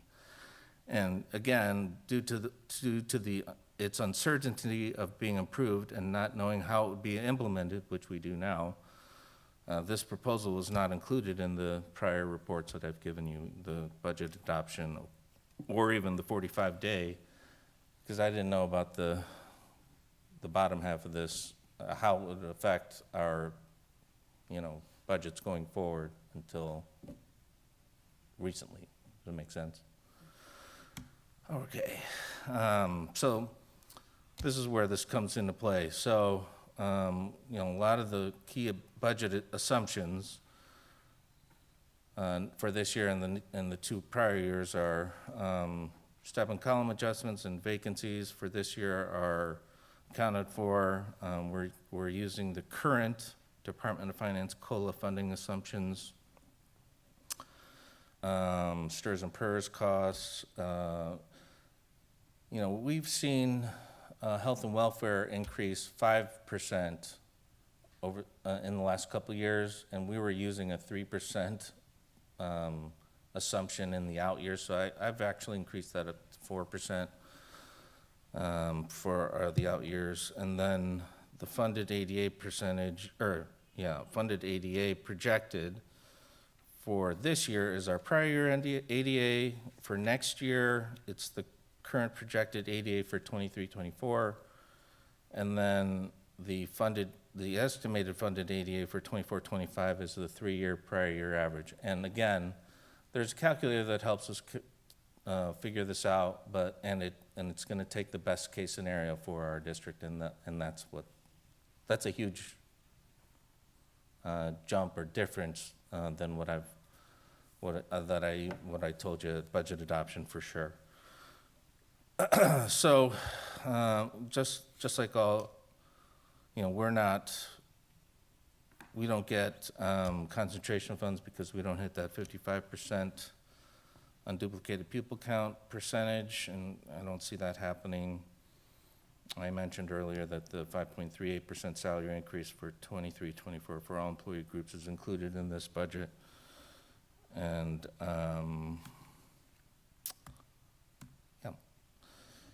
so we have just over $70 million in unrestricted revenue, and almost $88.5 million combined.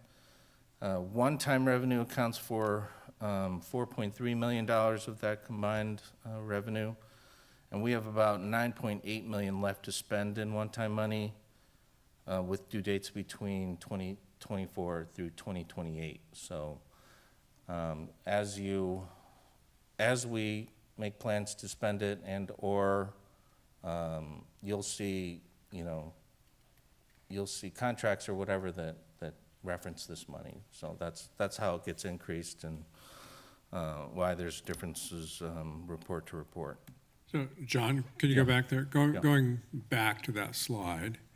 This one? In the total $88 million, you threw out a couple of one-time money dollars that are in that, correct? 4.3 million represented So in this 88 million. once all that's spent, you could say we're going to be down to our ongoing budget could be 84 million, correct? So we have 4 million less so the danger is spending one-time money on ongoing programs is tough to fill. And then the other thing is the state's already talking about their huge surplus being gone away. No, that is a so concern. it'll be interesting come the May revise what our governor is saying, what funding will come to education, if any, type of thing. So. The legislative analysts, I don't want to comment on too much, but I heard in a conference just recently that the legislative analyst office, they came out with their report. They usually do that in November. They're saying that we're about 12 to 18 months away from a economic downturn, and the state can afford probably what the COLA will wind up being next year, almost all of it, but not quite. So it really depends on where that falls. And, I mean, there's so many things that I don't want to speculate There's, too much. yeah, there's a lot of, the interest rates are going up, they're trying to curb inflation. There's so much good news, you know. Inflation is. didn't come out as Right. high this month or for November as was expected. Cash receipts from the state perspective are outperformed. I believe in November for the first time all year. So I don't want to speculate too much. I'll give you more information as it becomes available. But you know, there is always that cloud in the near future that we're gonna hit an economic downturn. So I think we're doing everything we can, or you know, the state is and the feds are doing everything they can to quell that. But we'll see. So this is how our revenue looks graphically. Again, the biggest part of that graph is the local control funding formula. And again, the local funds include the parcel tax and the casino funds that we receive. It's about $1.3 million each.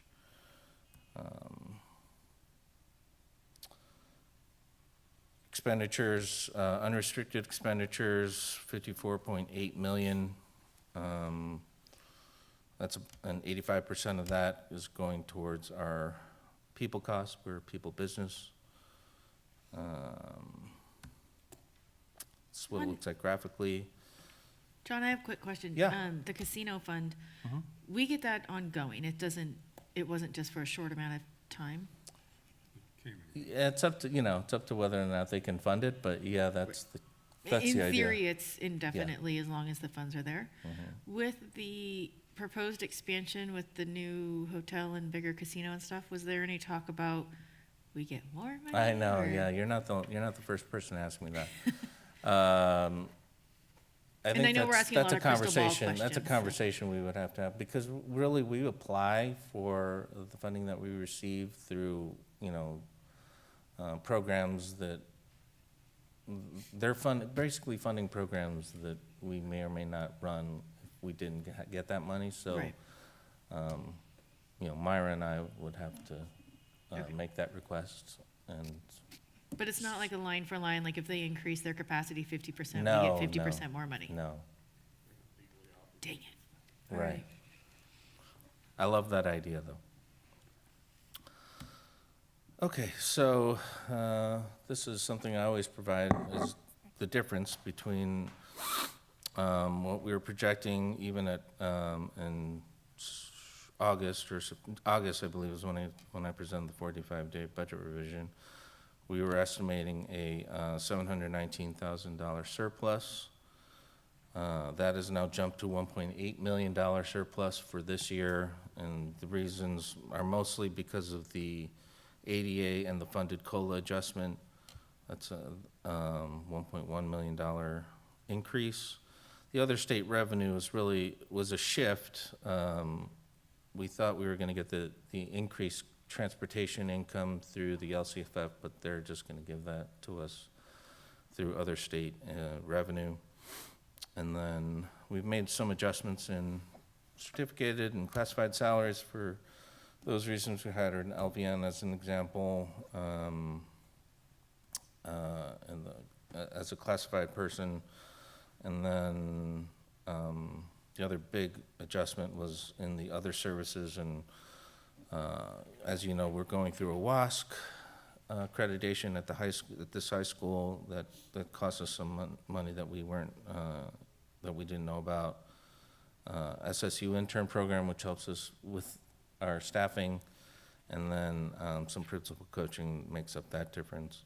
And then we increased our special ed budget by $10,000. So this is just the first interim general fund summary. Again, the one thing different here is that I want to. We need to set aside some funds for a math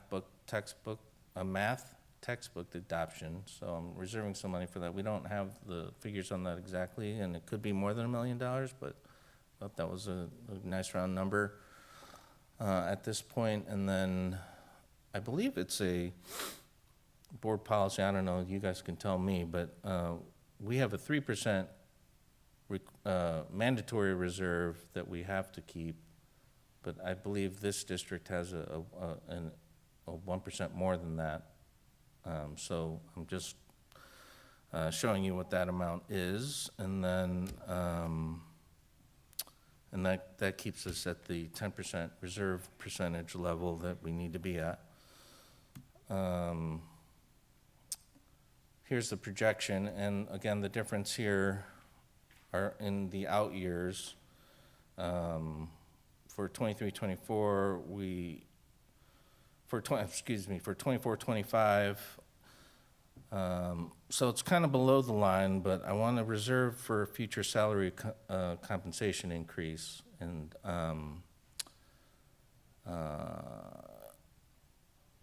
you know, this 2 point, so the cost of 1% is about $508,000. So COLA that year is 4%, 4 point something percent. So $2 million is about a 4% increase for all employees in that year. And there's no increase in 23-24 because that's what we're about to approve. We've already approved it, yes. Yep, just making sure. I get nervous when I see zero, so I just want to. Any questions on that? That's basically the So change. the reserve for future salary compensation increase, that is meeting the teacher's concern to show up in the budget. It's below the line, and you know, all of these things are negotiated, which is why you don't Right, include that's it. not necessarily the final figure, but it's being set aside. Yeah, I would like you to allow me to do that, is basically what I'm asking, or presenting to you right now. And one more question, John. So Yeah. the ending fund balance of $6,596,000, $4 million of that is one-time funds, or is that sitting somewhere else? That's in the restricted side of the budget. So this is just showing the unrestricted. Oh, sorry, I see it right there. Thank you. So the reserve percentage is 10%. I thought the mandatory reserve was 3 plus board policy is 4. Are we 6% above the minimum? Yes. All right. And that's not one-time money. Kind of. It is one-time money. Well, the ending balance or the reserve is kind of like your savings account or money that you hadn't spent in previous years or years. So, yeah, it's one-time money because it's not revenue and it's not expenditures. It's kind of like our savings account. Okay. Yeah. I thought There's a anything- cap of 10%, which is. That's a cap is 10%. Yeah. So we're going to hit the cap next year and the following year. These reservations keep us at the cap, so. Okay. Thank you.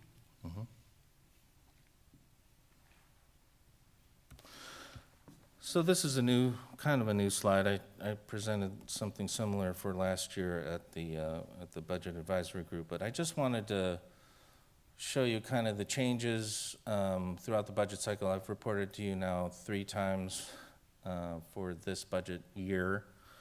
And as you can see, what I hope you notice is that the unrestricted budget revenue has increased because of the reasons why I told you.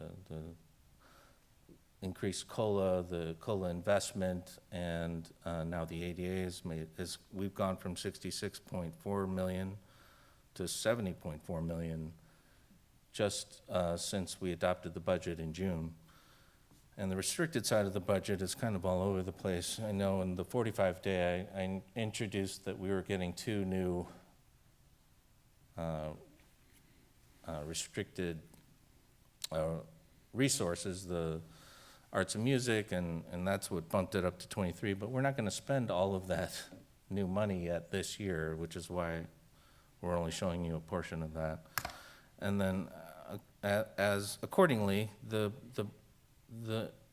expenditures increase. So it's just a point of reference. I'll show you, I'll just keep showing you that as a comparison. You know, one of the criticisms that all CBOs hear is that you got more revenue than you did than what you said you were going to get in June. You know, and there are reasons why it changes, and I feel like I tell you that every time. So this is just going to memorialize the changes in revenues and expenditures throughout the year. Cash flow, we should be fine. Just like in most years, there's some dry months where we have to borrow from other funds or the county, because our big payday is when we get the property tax rolls that we receive for cash purposes in December, January, but by the end of the year. And that's why, again, that's why it's better to have a greater than 3% reserve, because then you have more cash that you can, Then you're not that you don't have to borrowing. borrow, exactly. And the areas of financial concern, John, quick again. question, sorry. Yeah. When we use the reserves to help cover our cash flow, do we pay our reserves back? Like, are we I just- mean, it's our money, so. Yeah, okay, just checking. Enrollment and ADA trends, you know, we've been staying pretty steady with our enrollment, and it's the ADA that we get paid for that, you know, we want to maintain some kind of consistency. Future impact of STRS and PERS and COLA, you know, it's going to be up to the state whether or not they can pay for the COLAs that are projected or maintain. Yeah. The technology infrastructure refresh, are those new line items that you're showing us now? Planning for? There are, you know, we have technology needs, and you know, in next year or the year after, we're talking about doing a complete infrastructure refresh that we don't have the money to pay for it. We're trying to find creative ways of financing it, or maybe, but you know, we have a refresh plan, and you know, if I wish Rob was here, because he would probably give you a better idea of what I'm talking about. But it is, we've relied on our bond program to help pay for a lot of the infrastructure technology needs that we have and need, and we're at the end of that big cycle that we invested in 6 years ago.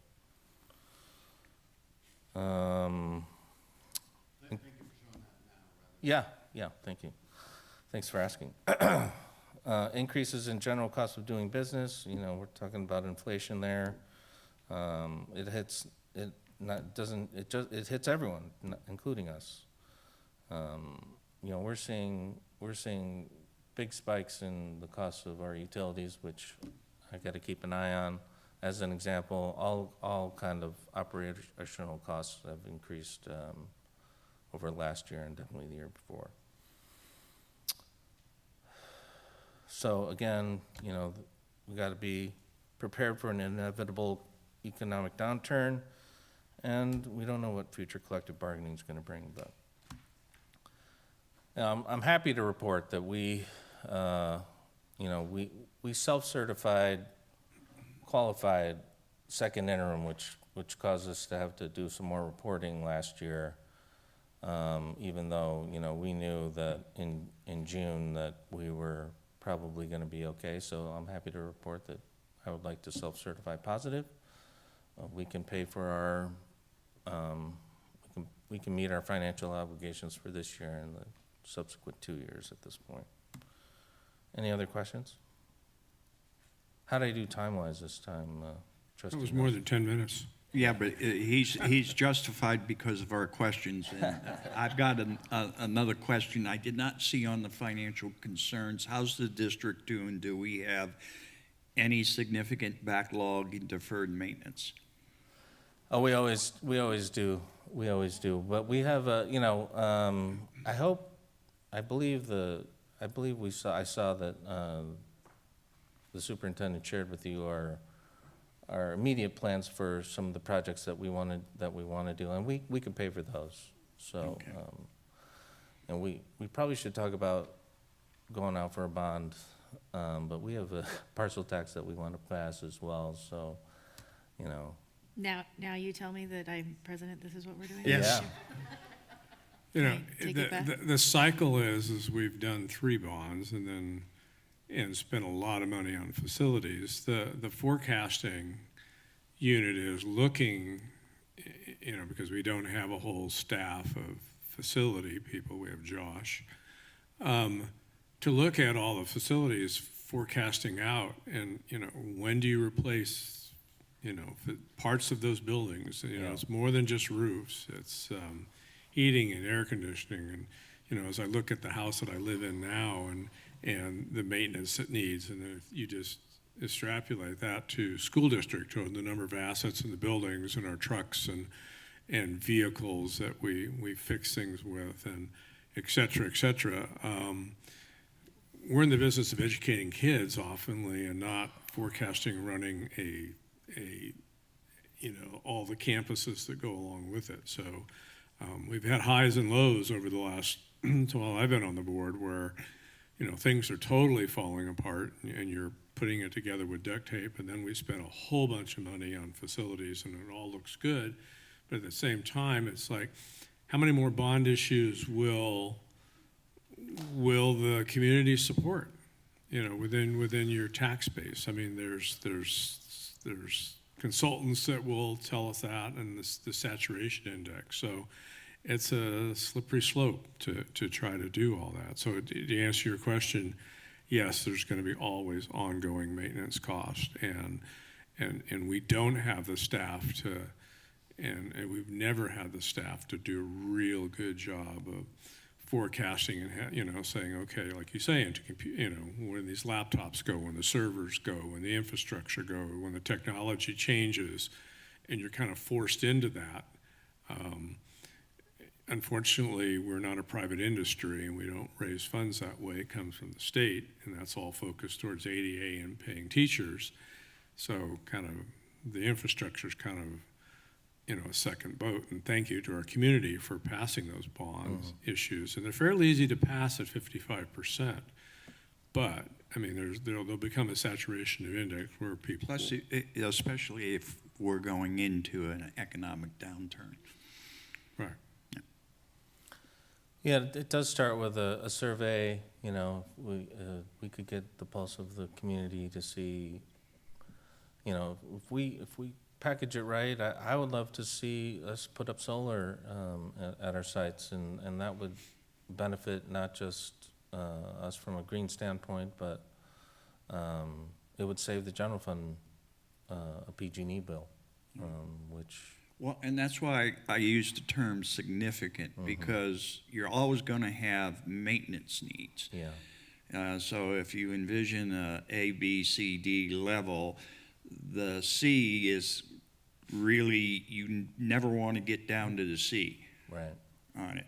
And so if we've got a lot of projects that are in that C or D level, then that's significant.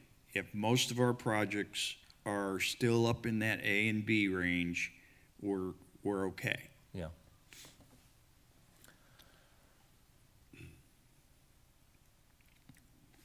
Okay.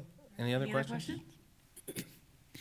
All right, then we need to make a motion to approve the first interim report as of October 31st, 2022.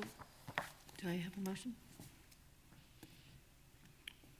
I'll motion that we approve 12A, the approval of the first interim report as of October 31st, 2022. Can I get a second? I'll second that. All those in favor? Aye. Any opposed? Motion carries 4-0. 12B, fiscal update and planning. John? Yeah, so the last thing I have to talk about tonight is the enrollment for November. We were down 11 kids from October. And 6,020 students was our enrollment in November. We had 31 exits, two are going to go to private schools or charters, 24 are leaving the county, 3 moved within the county, and there were 2 others, which means they're either expelled or dropped.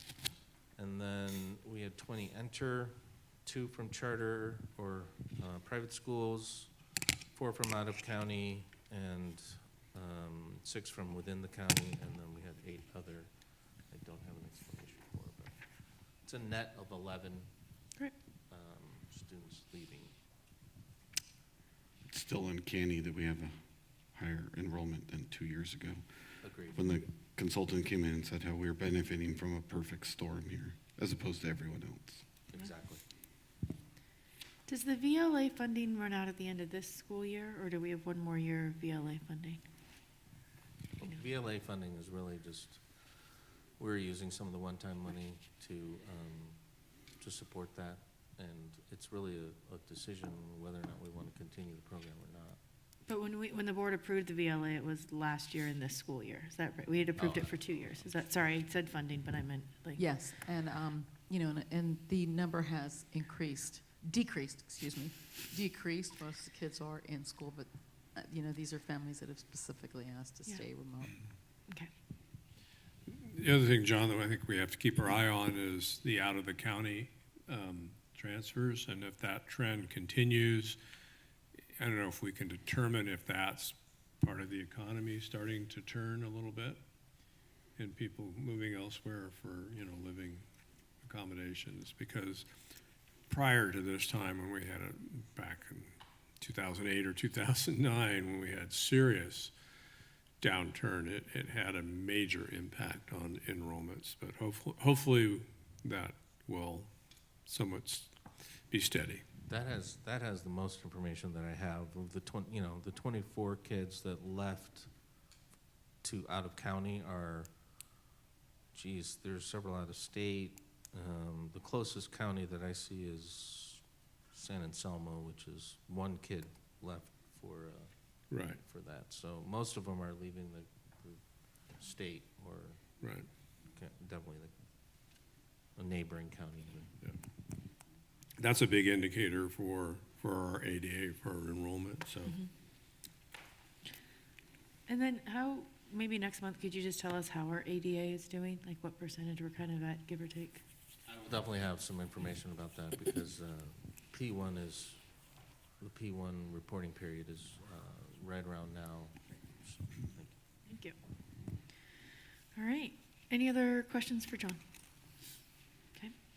12C, public disclosure and ratification of the tentative agreement with Roanoke Park Cotati Educators Association dated November 18th, 2022.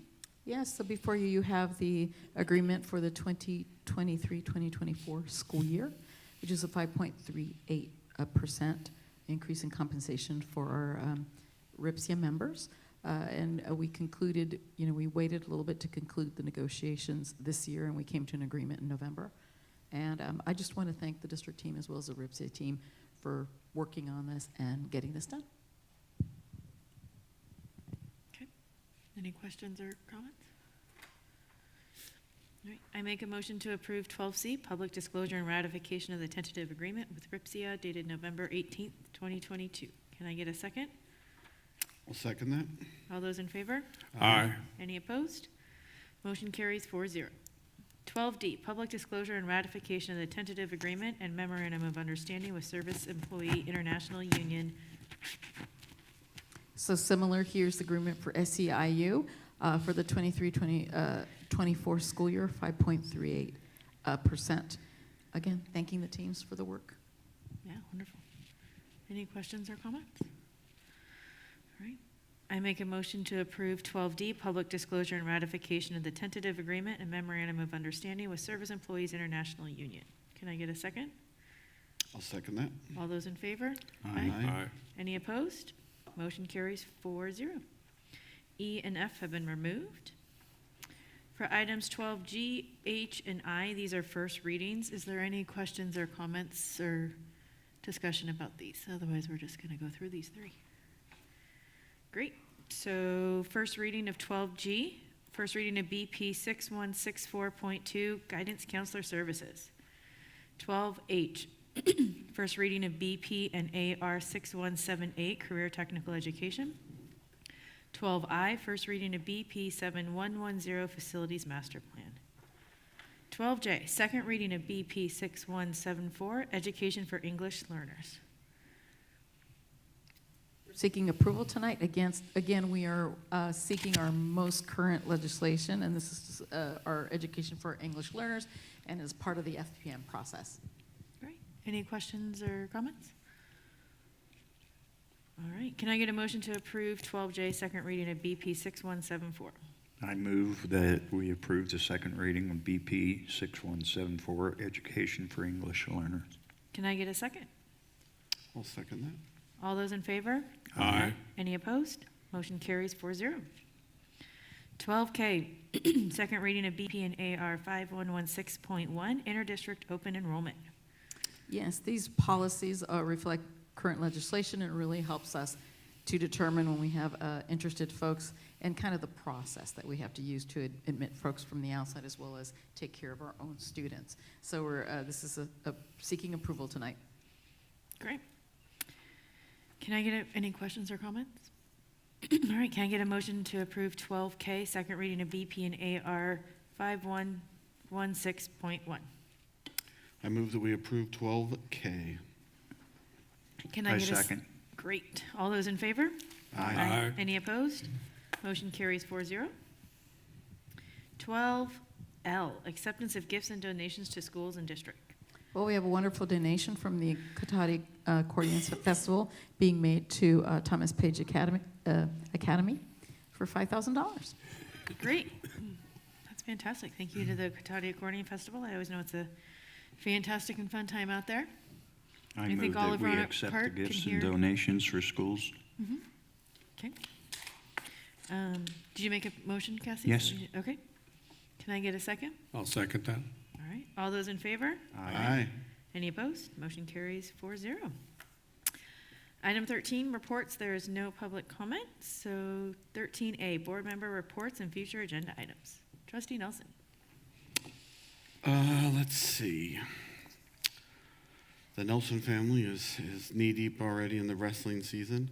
So, been to several tournaments so far. Thankful to the coaches and all the wrestlers and such. I think we need more Rancho young women wrestlers out there. Definitely needs more on the team. But the thing that I noticed a lot was when we had our Rancho tournament, JV tournament, we had it at LJ. And I just wanted to give kudos to Angel, the custodial engineer there. He was much more on the ball than at those other tournaments. So thank you. And I did also want to give thanks to Principal Gansler and for all that he has done for Rancho Cotati, and how much he's been there for any concerns or questions that I might have had. And Merry Christmas and Happy Holidays. Great. That's it for me. Trustee Brown? So, Mark Nelson said to me, I'm going to beat your record of 28 years. No. I just want to see if I can get his attention a little bit, type of thing.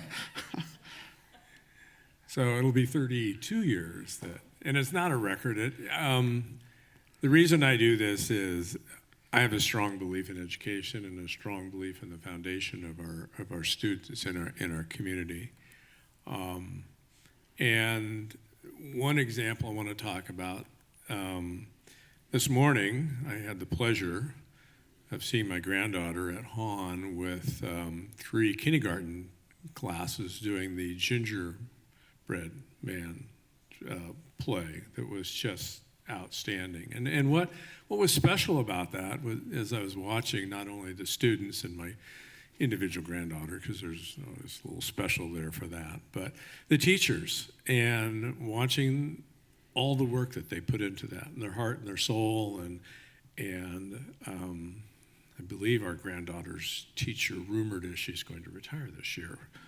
but who knows? I don't know if that's true or not. But I mean, it was so heartwarming to see that and to see these little students, little 5-year-olds, and even, I mean, there was one boy that had stage fright, you know, and he hadn't cleared it with his agent what he was doing that day, so he was in tears, and just the effort that the principal came up and calmed him down, and although he was, you know, the fear was in his eyes, he wasn't there to perform today, but maybe tomorrow will be a better day for him. So, but that was just priceless, and it was just heartwarming to see the teachers and these little 5-year-olds and singing and the songs and everything they did without a script was just amazing. And as you go through, something else happened today too. My middle son, who, as you have kids, was off the chart, you know, intelligent-wise, and he had a great freshman year, but then his sophomore year, he didn't want to go to high school anymore. But today, he was totally excited as an employee of the Lawrence Livermore Lab with the introduction and the result of fusion. And you know, that's kind of rewarding to see that here's this child that's kind of, you know, having, you know, when you have certain intellects, and we talked about the Phoenix students tonight, we talked about the El Camino, and you have different times that they go through, and we have successes like, was it Nicole or Astronaut, you know, their type of thing. So here I have a success of my one son individual being part of that organization that has just come up with something that he describes as bigger than discovering fire. And for those of you that aren't aware, fusion has been studied for 40 or 50 years. And this last year, they've finally been able to replicate energy via fusion through lasers. And I get to go through a tour of that facility this year. They've closed it down for COVID, and see some of the amazing thing that the scientists are doing there and accomplishing. So I probably won't see it in my lifetime, but maybe towards the end of my lifetime, our energy sources will no longer be gasoline and coal and things like that. We still may have wind power and stuff, but what fusion is going to bring to our society, to our world, is huge in clean energy. So hooray to the education system that's worked for them.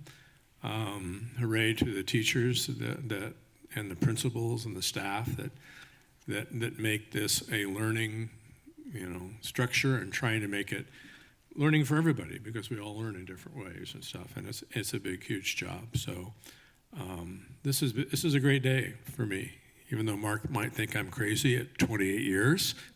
My wife might have words with you. Okay. Going for the record.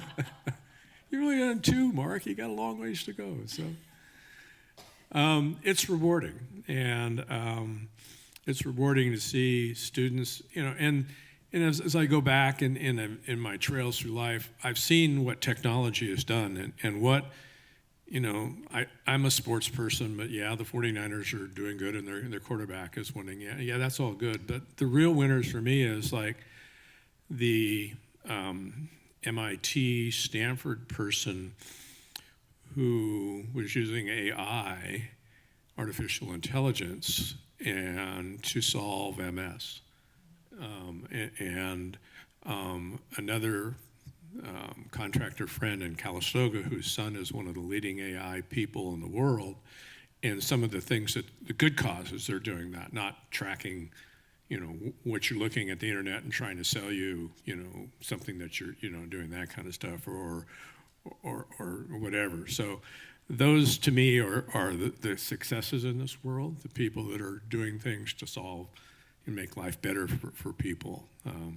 While I enjoy a good sports game, this and that, but I don't value the fact that some athletes getting millions and millions of dollars. I value the teacher that sits down and teaches little ones values and structures and helps build that foundation. Those are the real rewards for me. So that's all I have to say tonight. And I'm not crazy, Mark.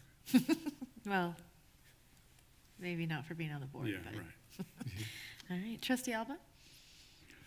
So, first of all, I want to say I'm very excited and grateful, except to Left, to be sitting up here and not sitting out there. And except for Left, because it was he in 2015 that planted the seed in my mind, oh, you should run for school board. And obviously there was things that got in the way, including how we changed election districts and stuff like that. But I've been wanting to be on this side of the dais for many years, and I'm glad to be here. I also want to thank Dr. Perez and Rochelle, Jen, and Emily in HR for making my onboarding smooth and explaining everything to me and getting me my device and passwords and all that kind of cool stuff. And I'm eager, even though I've covered the district from the other side, there are many of our schools that I haven't yet visited or written a story about, so I'm eager to get out and fill that gap in my knowledge and get to Talmadge Page Academy, get to Richard Crane, etc. So it's a start. In 4 years, my tune might change, and no, I won't go for your record Left. Great, thank you. So in our house, we are raising a teenager engineer now. I was going to say a little guy engineer, but he's not so little anymore.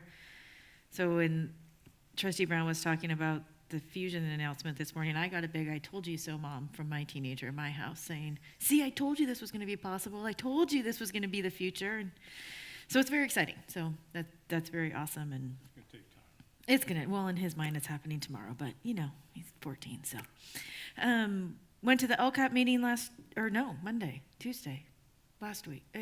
The days are going fast. So actually it was last week. Thank you to Matt Marshall for putting on such a fabulous meeting. It's always so well prepared. Thank you to the principals that came and answered our questions. Really exciting stuff going on with the LCAP. Went through a couple of the different line items, and then I guess at the end of this year we get to write it all over again for 3 years. So really looking forward to that and seeing the really exciting things that are going on. And it was nice to see, so much out of the box thinking, and so many of our educators wondering, how can we do better? How can we fill the needs of our students, knowing that there's just so much diversity in thinking and backgrounds and in thoughts and everything. So it was just really wonderful. Just wanted to say thank you to Ben. I don't say thank you to Ripsia very often in these last couple months, so thank you to Ben for reaching out. And I hope that the district and Ripsia and all of our union partners and unrepresented people, I'm really, really looking forward to moving forward. I really appreciate Ben's sentiment and saying that, and I'm really hoping that together with the district and everybody that we really actually can move forward and work together and talk and have open dialogues. So I'm really looking forward to that. And always, if anyone has any questions, always please reach out to one of us or reach out to Dr. Perez or anyone. And I am always happy to have a conversation about my why and what I think. If you want to join us up here, we should have had an empty seat all during this meeting today, but we do have an empty seat. If you live in L section or Cotati, we're a really cool group of people. I don't know what else to tell people, but I think applications are due the end 28th. So while you're on your winter break, grab yourself an eggnog and an application, and Rochelle will be there to answer your questions. But we do say, that it's hard being up here, but it is very rewarding, and you really do get a chance to make a difference in a student's life. And so anybody in L section or Cotati that, even if you're just thinking maybe, reach out to one of us. We'll tell you what it's like, and take that opportunity, because it really is a great opportunity, and it really it means a lot. So, and we really need someone to do it. So just, that's my commercial pitch for that. Superintendent Dr. Perez. Thank you. Well, it's been busy in the district. We had a data and dinner event. We host Bring In Dinner, and principals meet with Lystra Hobby, our data specialist, and she helps them find data, and there's this rich conversation about the data and looking at our student data and how our kids are doing, and really to help inform and guide the development of our school plans. We had our second DLAC meeting in mid-November, and that was a really well-attended meeting. Petaluma Health Clinic came and attended and asked our parents, what are your needs in terms of the mobile health clinic? So it was a really positive meeting. It's really nice that they're getting the information and what do you need from our family. So that was a really positive thing. We had I've been visiting sites. I visited Hahn. That was a great visit. I was able to participate in the talent show. So much talent in our district. We had a district PLC network where I was joined by Lucia Papineau and Meredith Boggs. So this is a district level where we learned how to implement PLCs at a district level and working with our principals. So that was a really great meeting. We had our Thanksgiving break. I attended the MTSS coaching meeting. It's for me to learn about the grant and what the expectations are, and that was really interesting for me to do that. And then in early December, I attended the CAPS Network with our principals and our teacher teams. A lot of excitement, a lot of sharing, positive energy, and people learning together and learning from one another. I so appreciate it, and we are the only district where it's K-12 involvement, every school involved, so I'm really positive about this. And then the following day, Eric Witterhouse and Nichelle Chavez from Sonoma County Education, Eric is the Director of Communications, and Community Engagement Specialist is Nichelle. They came and toured our school and asked us about communication in our district, and so I toured them to a couple of our schools. They had never been to our school in Cotati, which is Thomas Page Academy, so we went there. We were able to hang out on the TMS campus, and we also went to Technology High School. They had been to Rancho Cotati, so I think I made a real good choice in taking them to slightly different schools. We also had the LCAP meeting that we attended. It was great. Thank you, Mr. Marshall, for putting on a great meeting, very interactive, and we were able to allow, there's always an opportunity to get input, and we discussed Goal 2, and everyone was able to get their questions answered. Also visited TPA. I just have to say we have an amazing class there. It is a co-taught class where we have a special education teacher working with a general education teacher in our TK class. What a testament to inclusion and children working together. It's just wonderful, and it brings so much joy to my heart. I always tell our directors of special education, Rachel Allen, that it's just a beautiful thing, and we're going to be implementing that. More of that, and it's just so positive when you have a special education child in your life. My sibling was, and you see that there was a disconnect and there was a separation, and now to bring kids together to understand each other and work together, it's a wonderful thing. So it's just an amazing program. I'd love to take you there to see that. And we also had an Ed Services leadership team. We're doing some amazing work in the area of curriculum instruction. As you know, that is my passion. So I really enjoy those meetings and able to talk to those leaders and their passion in leading all the work, because there's a lot of wonderful things going on. And that's my report. Great, wonderful.